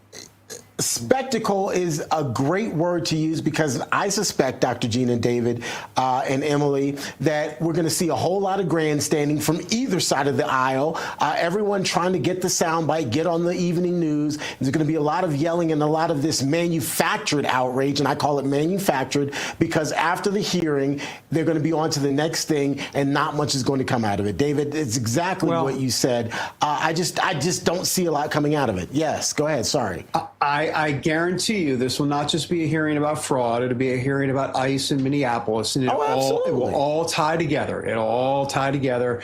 And somehow Republicans will bring it up to criticize Walz and Ellison and sanctuary city policies. And Ellison and Walz will criticize Republicans and use it in some sort of fundraising tool down the road, because ultimately this is all about the money. It's all about power. It's all about staying in power.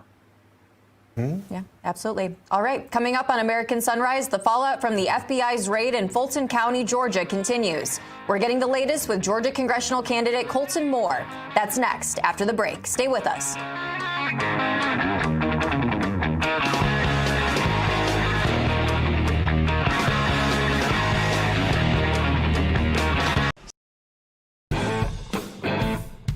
When the lights go down, the truth comes out. This is built like a chicken McNugget, but... This is After Hours with Alex Stein. No filter. You're a globalist. You don't care about America. No apologies. You're a pro-abortion when you should have been aborted. The undisputed king of trolling. I was recently sexually assaulted within the metaverse. I want to vaccinate your mom. They tried to cancel us. Deplatforming works. She wants to kill babies, but she's still beautiful. Look at that booty on AOC. That's my favorite big booty Latina. Politics, culture, hypocrisy. They want them to have their penises cut off. Uncensored and uncontrolled. Cut your penis off, That's what I'm saying. They admit they want to cut people's penises off. Late night just got dangerous. I'm doing After Hours with Alex Stein. Coming soon to Real America's Voice.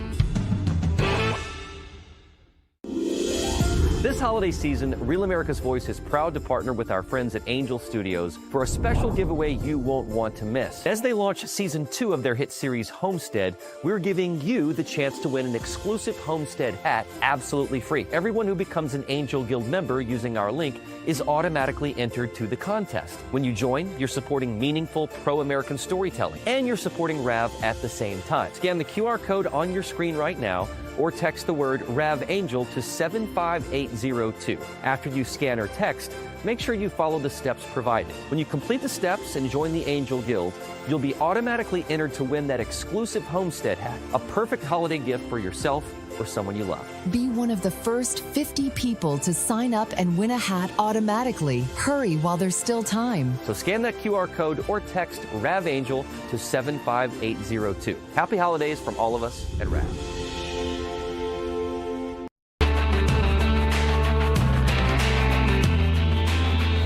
They should be going to the Super Bowl.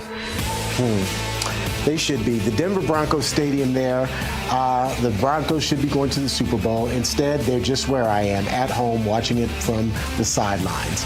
We're getting ready for the opening bell at the New York Stock Exchange. It's set to ring here in just a few minutes. Here's a quick look at pre-market trading. As you can see, not looking so hot. The Dow is up. The rest of the board, not looking so good. We'll take you to New York for the opening bell at the New York Stock Exchange here in just a minute. But first, let's get you over to David Brody. David, I've got something on my mind. Can you guess what it is? Well, you're setting me up. If I give the wrong answer, food? I don't know. No. David, I've got Georgia. Georgia. Georgia on my mind. I can't believe I just said you were thinking about food. Sorry about that. I feel kind of fat shamed, quite honestly, now that I think about it. I feel like you just fat shamed me, but okay. That's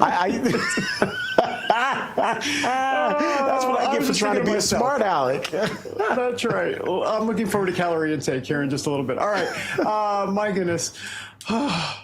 I'm sorry, I'm watering up. My makeup is running. How terrible. Election officials from around the country gathered in Washington last week in the usual bipartisan calm. Nowhere to be found. This year's conference opened under a cloud of tension following that FBI raid on an elections hub in Fulton County, Georgia, seizing ballots and records from the 2020 contest. The move, along with new Justice Department demands for unredacted voter rolls, has state officials accusing the administration of undermining confidence in U.S. elections heading into 2026 and 2028. Right on cue. Of course they're going to say that. Joining us now with reaction is Georgia congressional candidate Colton Moore. That's right. I say congressional candidate. He's running for MTG's seat there in Georgia. Colton, great to see you. So, first of all, to this Fulton County stuff, we haven't talked to you since all of this has been going on. My goodness, they're over the target, so to speak. But what do you think is going to happen? Well, we know they're over the target, David, because Democrats across the country, and especially here in Georgia, are absolutely panicking. They're freaking out. Well, why are they freaking out? Because we all know, and we have known for almost a half a decade now, that there's fraud in Fulton County. But it's just now, finally, with this U.S. Department of Justice, that we've been able to access these types of files. Remember, the same people who were in power, Brad Raffensperger and Governor Brian Kemp, when all of this went down back in 2020, they're still in power. So none of this information has ever been able to be released. And luckily, there were enough lawsuits, enough people that fought hard to protect this evidence, because typically this evidence was already supposed to be thrown in the trash. But there was enough lawsuits against it that it had to be preserved. And thank goodness the Department of Justice has their hands on it. Yeah, by the way, what do you make of the criticism about Democrats and liberals are like, why was Tulsi Gabbard down there exactly in Fulton County? What's your reaction to that? Well, I mean, we have to think about this.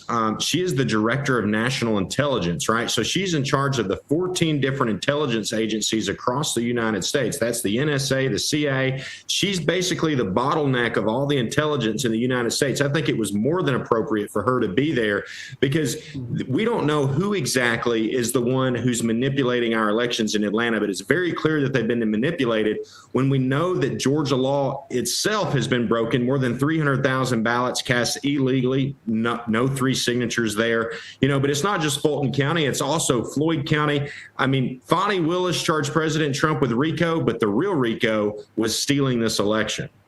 Yeah, you talk about Floyd County. Well, that's a nice transition to you're running for MTG's seat up there. Talk to us a little bit about that race. What got you in? What your chances are? Your Social Security number? No, don't give us that. But give us everything you can tell us about what's going on there. So we got to make sure Georgia 14 is one of the most conservative places in the entire country. We got to make sure our congressional representation does not blend in with the curtains when they get to that Capitol building you see on the screen. So I'm ahead in every single poll. There's been numerous polls in this race, David. We come in first place in every single one of them. And we got to make sure that Trump has a true fighter to make sure this legacy is left over the next 2 years. What legacy exactly? And I don't mean Trump's legacy. Let me rephrase that.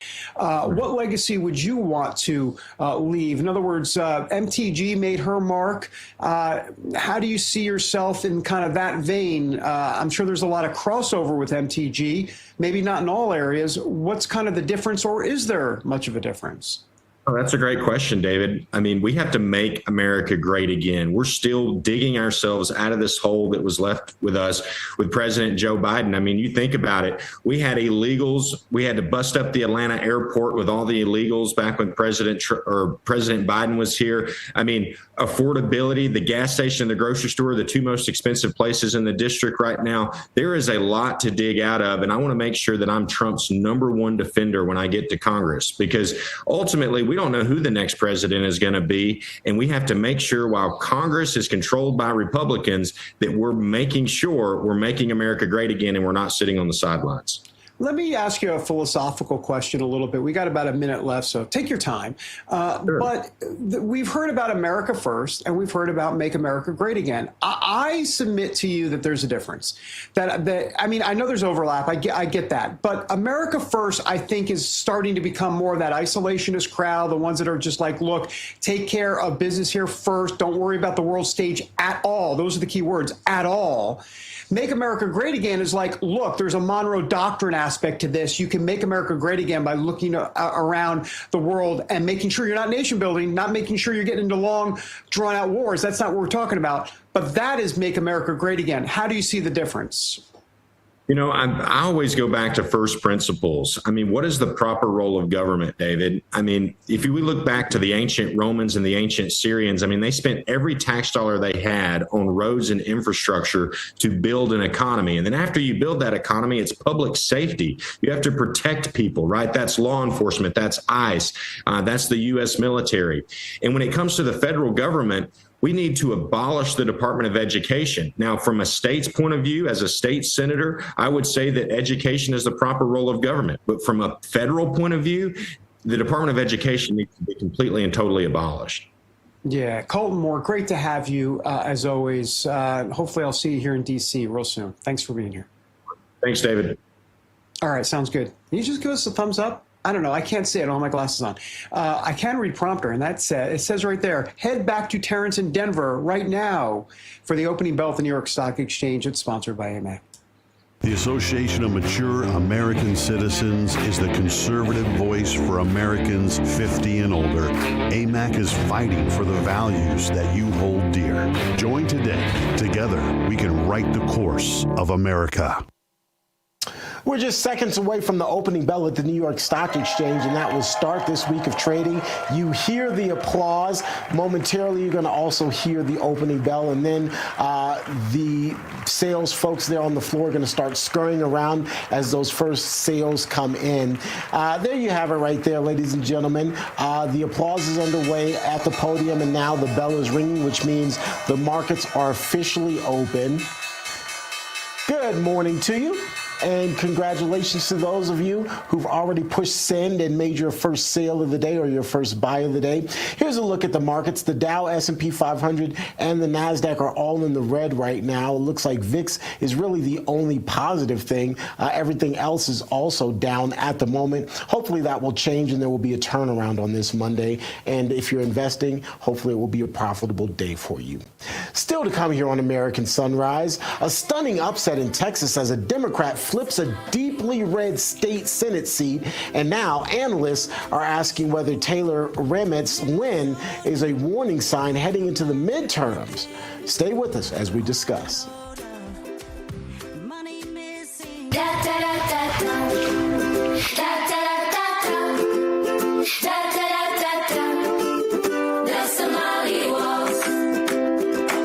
Minnesota's headlines are getting wild. Tim Walz and Ilhan Omar are being accused of massive fraud, and it's so bad, all you can do is laugh at this point. So from Real America's Music, the label that brought you the #1 hit, Anthem of the Free, comes a brand new song from singer-songwriter Natasha Owens, The Somali Waltz. Let's make the music industry mad and run this to #1. Scan the QR code or search The Somali Waltz on iTunes and buy it right now. The Somali Waltz, available everywhere.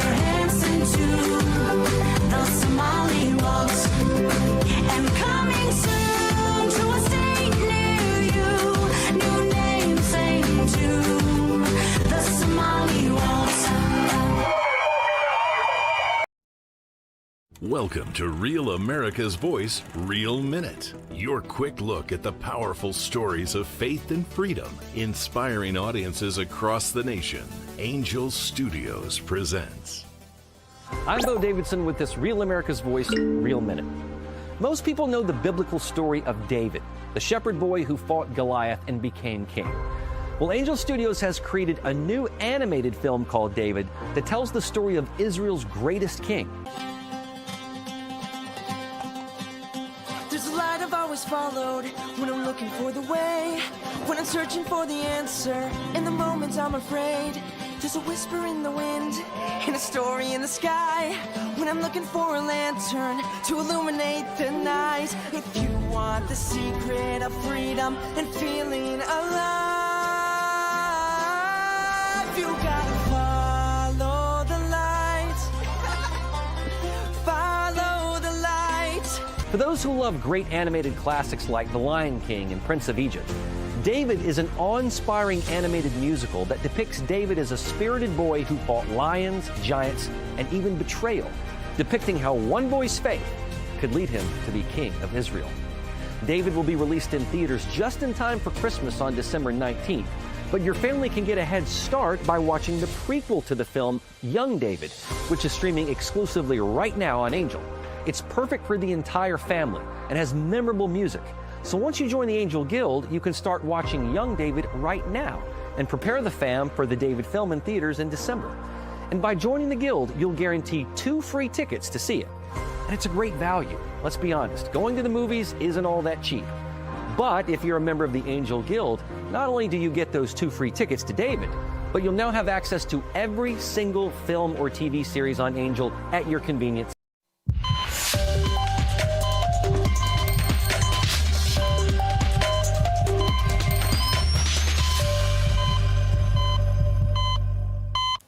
All right, little IFB issues, but we're here and we're happy to be here. And welcome back to you. Welcome back to American Sunrise. I'm Dr. G. Thanks for joining us this morning.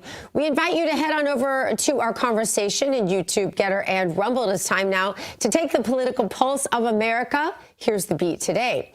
A political shakeup in Texas this weekend is setting off alarms as we head into the midterm season. A Democrat, Taylor Ramett, has flipped a deeply conservative state Senate seat in Tarrant County, a district former President Trump won actually by double digits just 2 years ago. Ramett, a union leader and Air Force veteran, defeated Republican Lee, I don't know how to say this last name, Wamsgans, by more than 14 points, a stunning turnaround in a district long held by the GOP. And while Republicans still control the Texas legislature, this surprise flip has national analysts warning that it could be the first sign of a shift in voter energy, even in the reddest of regions. Joining us now with some analysis is the host of our new show, After Hours with Alex Stein. His new show, After Hours, premieres tonight. You won't want to miss this on RAV at 11 p.m. Here's just a look at what you can expect. When the lights go down, the truth comes out. This is built like a chicken McNugget, but This is After Hours with Alex Stein. No filter. you're a globalist. You don't care about America. No apologies. You're a pro-abortion when you should have been aborted. The undisputed king of trolling. I was recently sexually assaulted within the metaverse. I want to vaccinate your mom. They tried to cancel us. Deplatforming works. She wants to kill babies, but she's still beautiful. Look at that booty on AOC. That's my favorite big booty Latina. Politics, culture, hypocrisy. They want them to have their penises cut off. Uncensored and uncontrolled. That's what I'm saying. They admit they want to cut people's penises off. Late night just got dangerous. After Hours with Alex Stein. Coming soon to Real America's Voice. Alex, congratulations. Good morning. You've already set records, Alex, just by saying a word that has never been said on this program before in the history of this program. And you said it not once, but twice. We're glad to have you. Congratulations. Looking so forward Chicken to... McNugget? Yeah, that wasn't it, Terrance. No. No.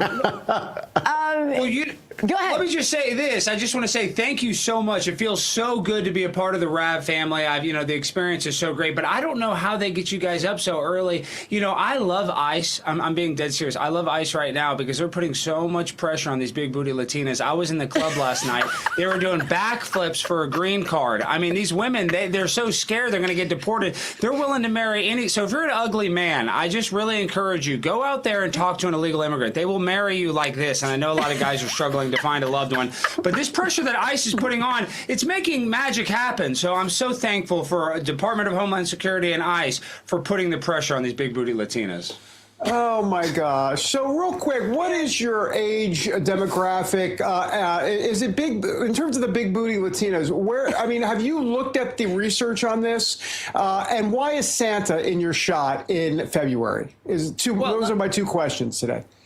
Two things. First of all, my age demographic, believe it or not, you look at my YouTube numbers, it's actually like, 50, 60, 70, David. It's in your range. A lot of these, older people actually like the pimp on a blimp. I'm dead serious. And then on top of that, we never stop celebrating. That's the primetime 99 mindset. Every day is Christmas. Every day is your birthday. And if you're not living like that, you're living wrong. So I just try to have that high vibrational spirit. Every day is a celebration because let me tell you something.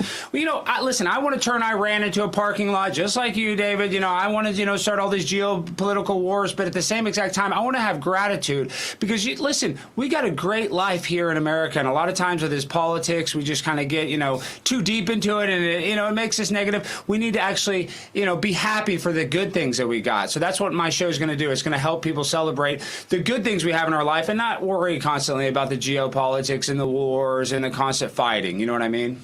Love it. Hey, well, look, Alex, I suspect since we're talking about your demographic, Don Lemon, the former CNN anchor, not in that demographic, but he's just happy to be out of jail right now. Don't drop the phone. I didn't say that. I didn't say that. See, you're rubbing off on me. I am rubbing off on you. And listen, I love Don Lemon because he says white supremacy is our biggest problem, yet he's married to a white guy. So, he's the biggest hypocrite in the world. But the only problem is, what he said? He goes to jail. He's going to be happy. It's called gay for the stay. So he's going to go in there. Probably doesn't want to leave. He's gonna, I don't want to go. I don't want to leave. Please let me stay. Let me stay. And he's going to continue to go to these churches and interrupt it. That's my worry, is that he's going to continue to do this so he can go back to jail and find a new boyfriend every week. Like, whatever it takes him to get him into church, right, Alex? Okay, Alex, there's a new poll out from Politico showing 65% of Trump voters support the administration taking military action against Iran, China, Cuba, and other countries. Iran stands out with 50% of Trump voters backing military intervention against the Islamist regime there. What do you think about this poll? Well, to be honest, listen, I don't like Iran. If we turned into a parking lot, like I said earlier, I'd be happy. But I don't really want to go to war with China because I got all these cheap electronics. I don't want the price to go up. We're already having a tariff war with them. So Iran, I don't really buy many Iranian products, so I could care less about them. But at the same exact time, I will say this, fighting these wars, we make a lot of money from this. We have the military-industrial complex. So it just kind of, for me, it's like, is this a money thing? Is this the military-industrial complex trying to make more money, or are we really trying to spread democracy? And if it's both, then I'm okay with it. But if it's just trying to make money and just trying to, pump up our military-industrial complex, I don't like it, if that makes sense. So I have kind of a nuanced take when it comes to all of these wars that we're fighting in the Middle East. Yeah, by the way, I am curious about your show, After Hours tonight, and it does premiere tonight. Tell us about the new show. I'm assuming Jimmy Kimmel is your role model. Tell us more about it. Well, you say that. I used to like Jimmy Kimmel and Howard Stern before they became totally insane. I mean, they're the absolute worst now. But what my show is going to do is I want to invite different voices. I want to invite liberals on. I want to invite, people that are middle of the road to come on the show, debate, maybe agree. It depends on the situation and the setting and the topic that we're talking about. But I just want to try to be I want to be a conduit to bring us together because, the thing is like we're constantly spreading all this hate and we're all fighting. And, I'm the king of trolling. I go and fight and yell at these protesters. But I would like, with my show, to try to bring the world together because at the end of the day, we all are really alike. We might be pro-abortion or anti-abortion, but I would agree, or I would say that most topics, the entire, country actually agrees on most topics. We're really all in the middle. So this is going to be a populist show, for the populist. I hope you have a really good booker because getting liberals to come on shows with thinking conservatives You know, you're gonna have your hands full there, my friend. Maybe you could go pluck some of them off the street who still think they can defend their ideas because they've never actually listened to anyone with reason.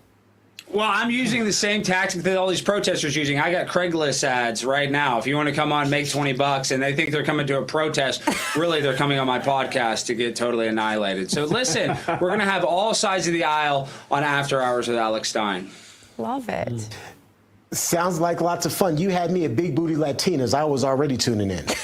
Listen, who doesn't like a big booty Latina? Everybody wants to get mad. I say if you're a 9, you're fine. You know, they deserve amnesty, the hot ones.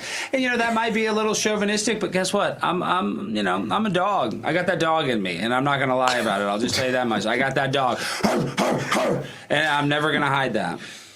Yeah, I can't be on with you. You're definitely going to get me in trouble. I'm going to have to answer questions with my wife. Like, she's probably texting now, oh, big booty Latinas, huh? Oh, really? That's what we're doing on a Monday? Well, I will be honest. Your wife does not need to watch this show. You know, listen, this is not for wives. This is for single men, single ladies. Because if you're in a loving relationship and you see my beautiful, handsome face, you know, I have that effect on women. And I don't know why that is. I don't know what it is. But I'm not saying your wife, you're obviously a handsome man. Your wife's not going to leave you for me. But I'm just saying, this isn't one of his wives' show. This is a big booty Latina single ladies nightclub. Ladies' night is who needs to be watching my show. Oh my gosh. Oh my goodness. You're hilarious. I don't even know. We don't know whose turn it is to ask a question, and our prompter people are laughing too hard in the control room to even control anything. So we're all just sitting here going, wow, just keep talking, please, because you're hilarious. Alex, you've discombobulated us. You've discombobulated us. That's what I do. I go to these city council meetings, and I totally tear up the whole room. But no, listen, the Rav family is so nice, but they work you so hard. I know. How do you guys go to the nightclub? I mean, David, I know that like you act like you're all buttoned up, but listen, David's a dog, too. I know David's in the club late at night. It's a Christian club. On but the it's still a tables. nightclub. They listen to Christian clubs. So Popping bottles. David's a wild guy. You know, he hides it, but he's an animal himself. No, I was partying with Mercy Me last night. No, that's true. That's a good point. For sure. Now, you know me, Alex. You know me well, which is sad. Is there going to be a 7-second, 17-second, 47-second delay on your show? I mean, how's that going to work? They better have the dump button. The dump button better be ready. I'm serious. And I'm not going to be the one that cusses, but, you know, some of my guests, they're probably going to get sideways. And, you know, it's funny. I host a show, and I fill in on WBAP. It's a radio show here in Dallas.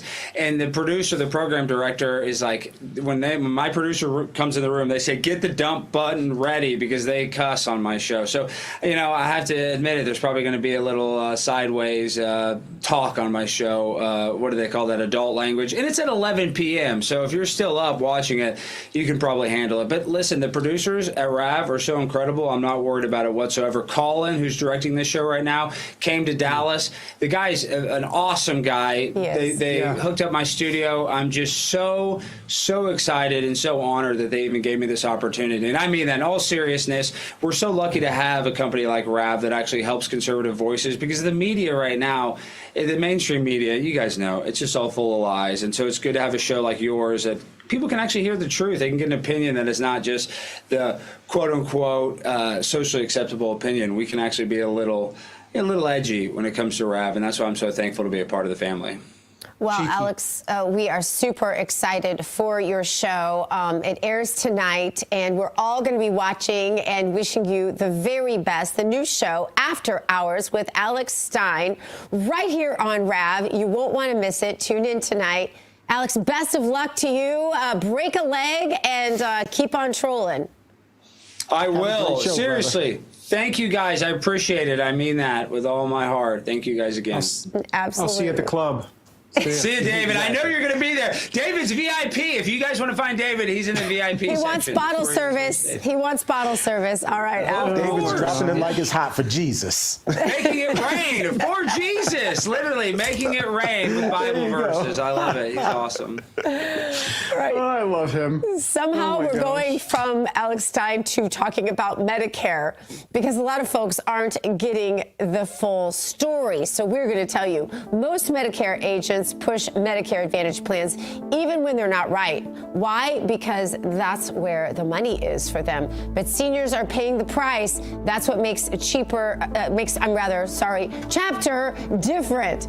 They walk you through Original Medicare, Medigap, Medicare Advantage, and Part D, which is key, with the pros and cons all laid out for you so you can make the right call for your own health needs.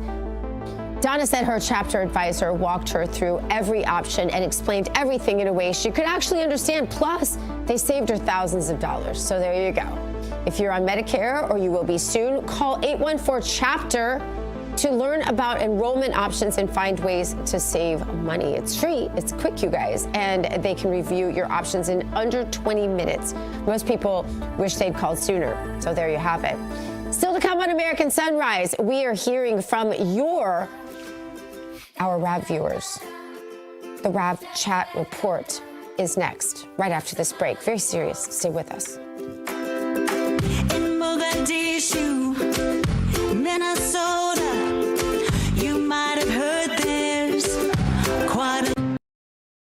Welcome to Real America's Voice, Real Minute. Your quick look at the powerful stories of faith and freedom, inspiring audiences across the nation. Angel Studios presents. I'm Bo Davidson with this Real America's Voice, Real Minute. Most people know the biblical story of David, the shepherd boy who fought Goliath and became king. Well, Angel Studios has created a new animated film called David that tells the story of Israel's greatest king. There's a light I've always followed when I'm looking for the way, when I'm searching for the answer. In the moments I'm afraid, there's a whisper in the wind and a story in the sky. When I'm looking for a lantern to illuminate the night. If you want the secret of freedom and feeling alive, you gotta follow the light. Follow the light. For those who love great animated classics like The Lion King and Prince of Egypt, David is an awe-inspiring animated musical that depicts David as a spirited boy who fought lions, giants, and even betrayal, depicting how one boy's faith could lead him to be king of Israel. David will be released in theaters just in time for Christmas on December 19th, but your family can get a head start by watching the prequel to the film, Young David, which is streaming exclusively right now on Angel. It's perfect for the entire family and has memorable music. So once you join the Angel Guild, you can start watching Young David right now and prepare the fam for the David film in theaters in December. And by joining the Guild, you'll guarantee 2 free tickets to see it. And it's a great value. Let's be honest, going to the movies isn't all that cheap. But if you're a member of the Angel Guild, not only do you get those 2 free tickets to David, but you'll now have access to every single film or TV series on Angel at your convenience.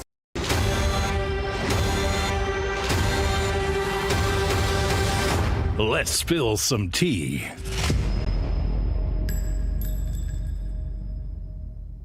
Let's Spill Some Tea is sponsored by Artillery Tea Company. It's a veteran-owned patriotic tea brand that delivers premium whole leaf tea in biodegradable sachets that brew twice as strong. All right, Patriots, if you love great tea on your terms, well, you may want to check out the Patriots Brew Club for automatic shipments that you control. You can also cancel or swap flavors at any time with no commitments. You'll also get free shipping on every order, plus tiered discounts up to 20% and free milestone rewards along the way. Brew strong, stay patriotic, and head on over to artillerytco.com right now. Click Join the Patriots Brew Club in order to get started. Let's get right into what's in the cup today, and that would be you, our RAV viewers. Joining me now with the RAV chat room report is RAV family member and chat room dweller, Carefree Largo. I simply call him Care. Care, good morning, brother. How are you? Good morning, Terrance. How are you, sir? Thank you for having me. Always a pleasure. So look, I was in the chat room just a little while ago. I was hanging out in the Getter chat room, and everybody was talking about how cold it was and the weather. It is unbelievably cold. In fact, that was the story last week, wasn't it? It was just frozen everywhere you looked. It was amazing. Absolutely. Intensely cold. You were saying even there in Florida where you are, it was pretty chilly. One guy actually was telling me that he traveled north, I guess up to northern Florida to see some of the snow and all that. Anyway, it's what folks are talking about in the chat room.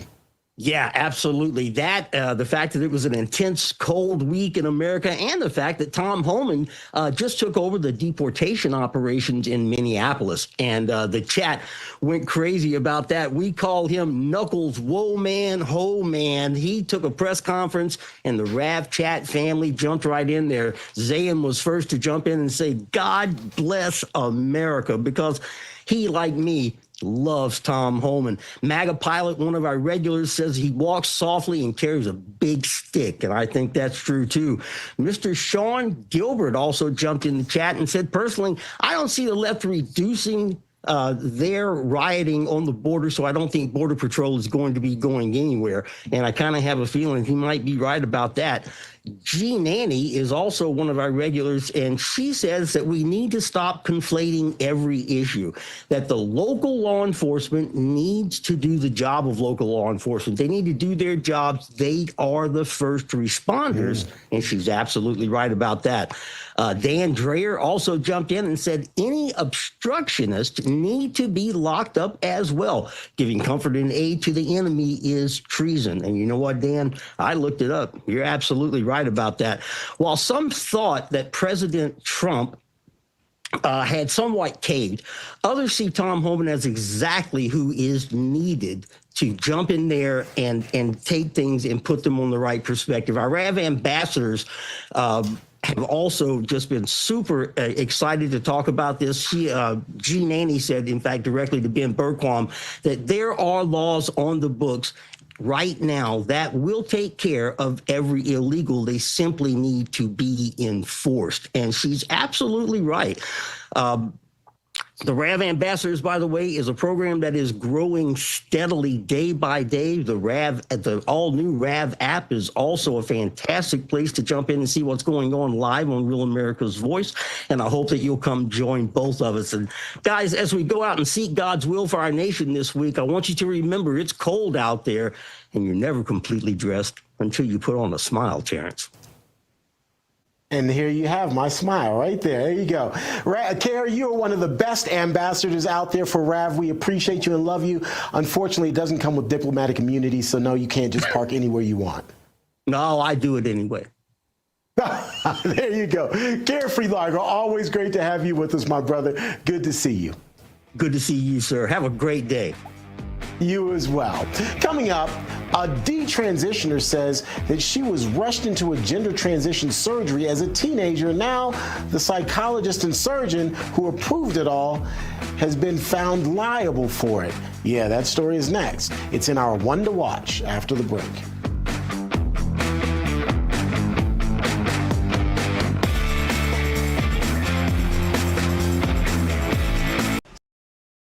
Welcome to Real America's Voice, Real Minute. Your quick look at the powerful stories of faith and freedom, inspiring audiences across the nation. Angel Studios presents. I'm Bo Davidson with this Real America's Voice, Real Minute. Most people know the biblical story of David, the shepherd boy who fought Goliath and became king. Well, Angel Studios has created a new animated film called David that tells the story of Israel's greatest king. There's a light I've always followed when I'm looking for the way, when I'm searching for the answer. In the moments I'm afraid, there's a whisper in the wind and a story in the sky. When I'm looking for a lantern to illuminate the night. If you want the secret of freedom and feeling alive,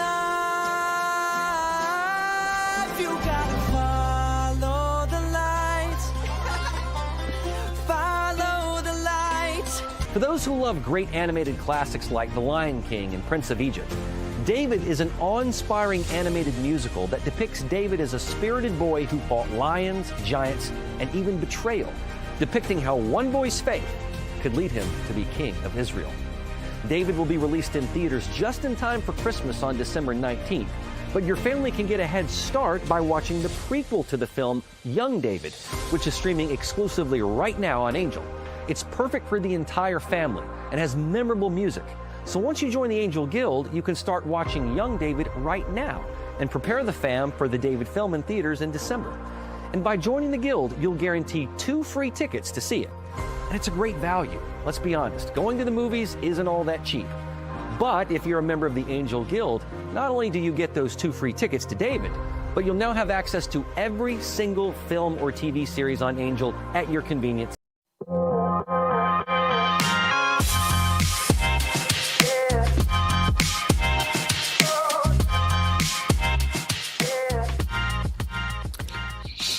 Welcome back to American Sunrise. I tell you what, I am so excited about this new Alex Tide show. I cannot wait. I don't know how you guys feel, but I'm just like, woo!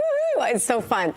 Everybody, we are so happy to have you back with us here at American Sunrise. Thanks for joining us this Monday. It is time now for One to Watch, and here's what I have my eye on today. Historic verdict in New York. A young woman who says she was rushed and misled into a life-altering gender transition as a minor has won, you guys, a $2 million judgment against the psychologist and the surgeon who approved her double mastectomy when she was just 16 years old. Now, this case, the first detransitioner medical malpractice lawsuit in the nation ever to go to trial, could become a blueprint for dozens of others. And because the entire case file and the trial transcripts are now under seal, very little of what happened inside that courtroom may ever become public unless she decides to talk about it. So I'm keeping my eye on this because I suspect we'll be seeing many more cases like this one in the near future against drug companies, against medical professionals,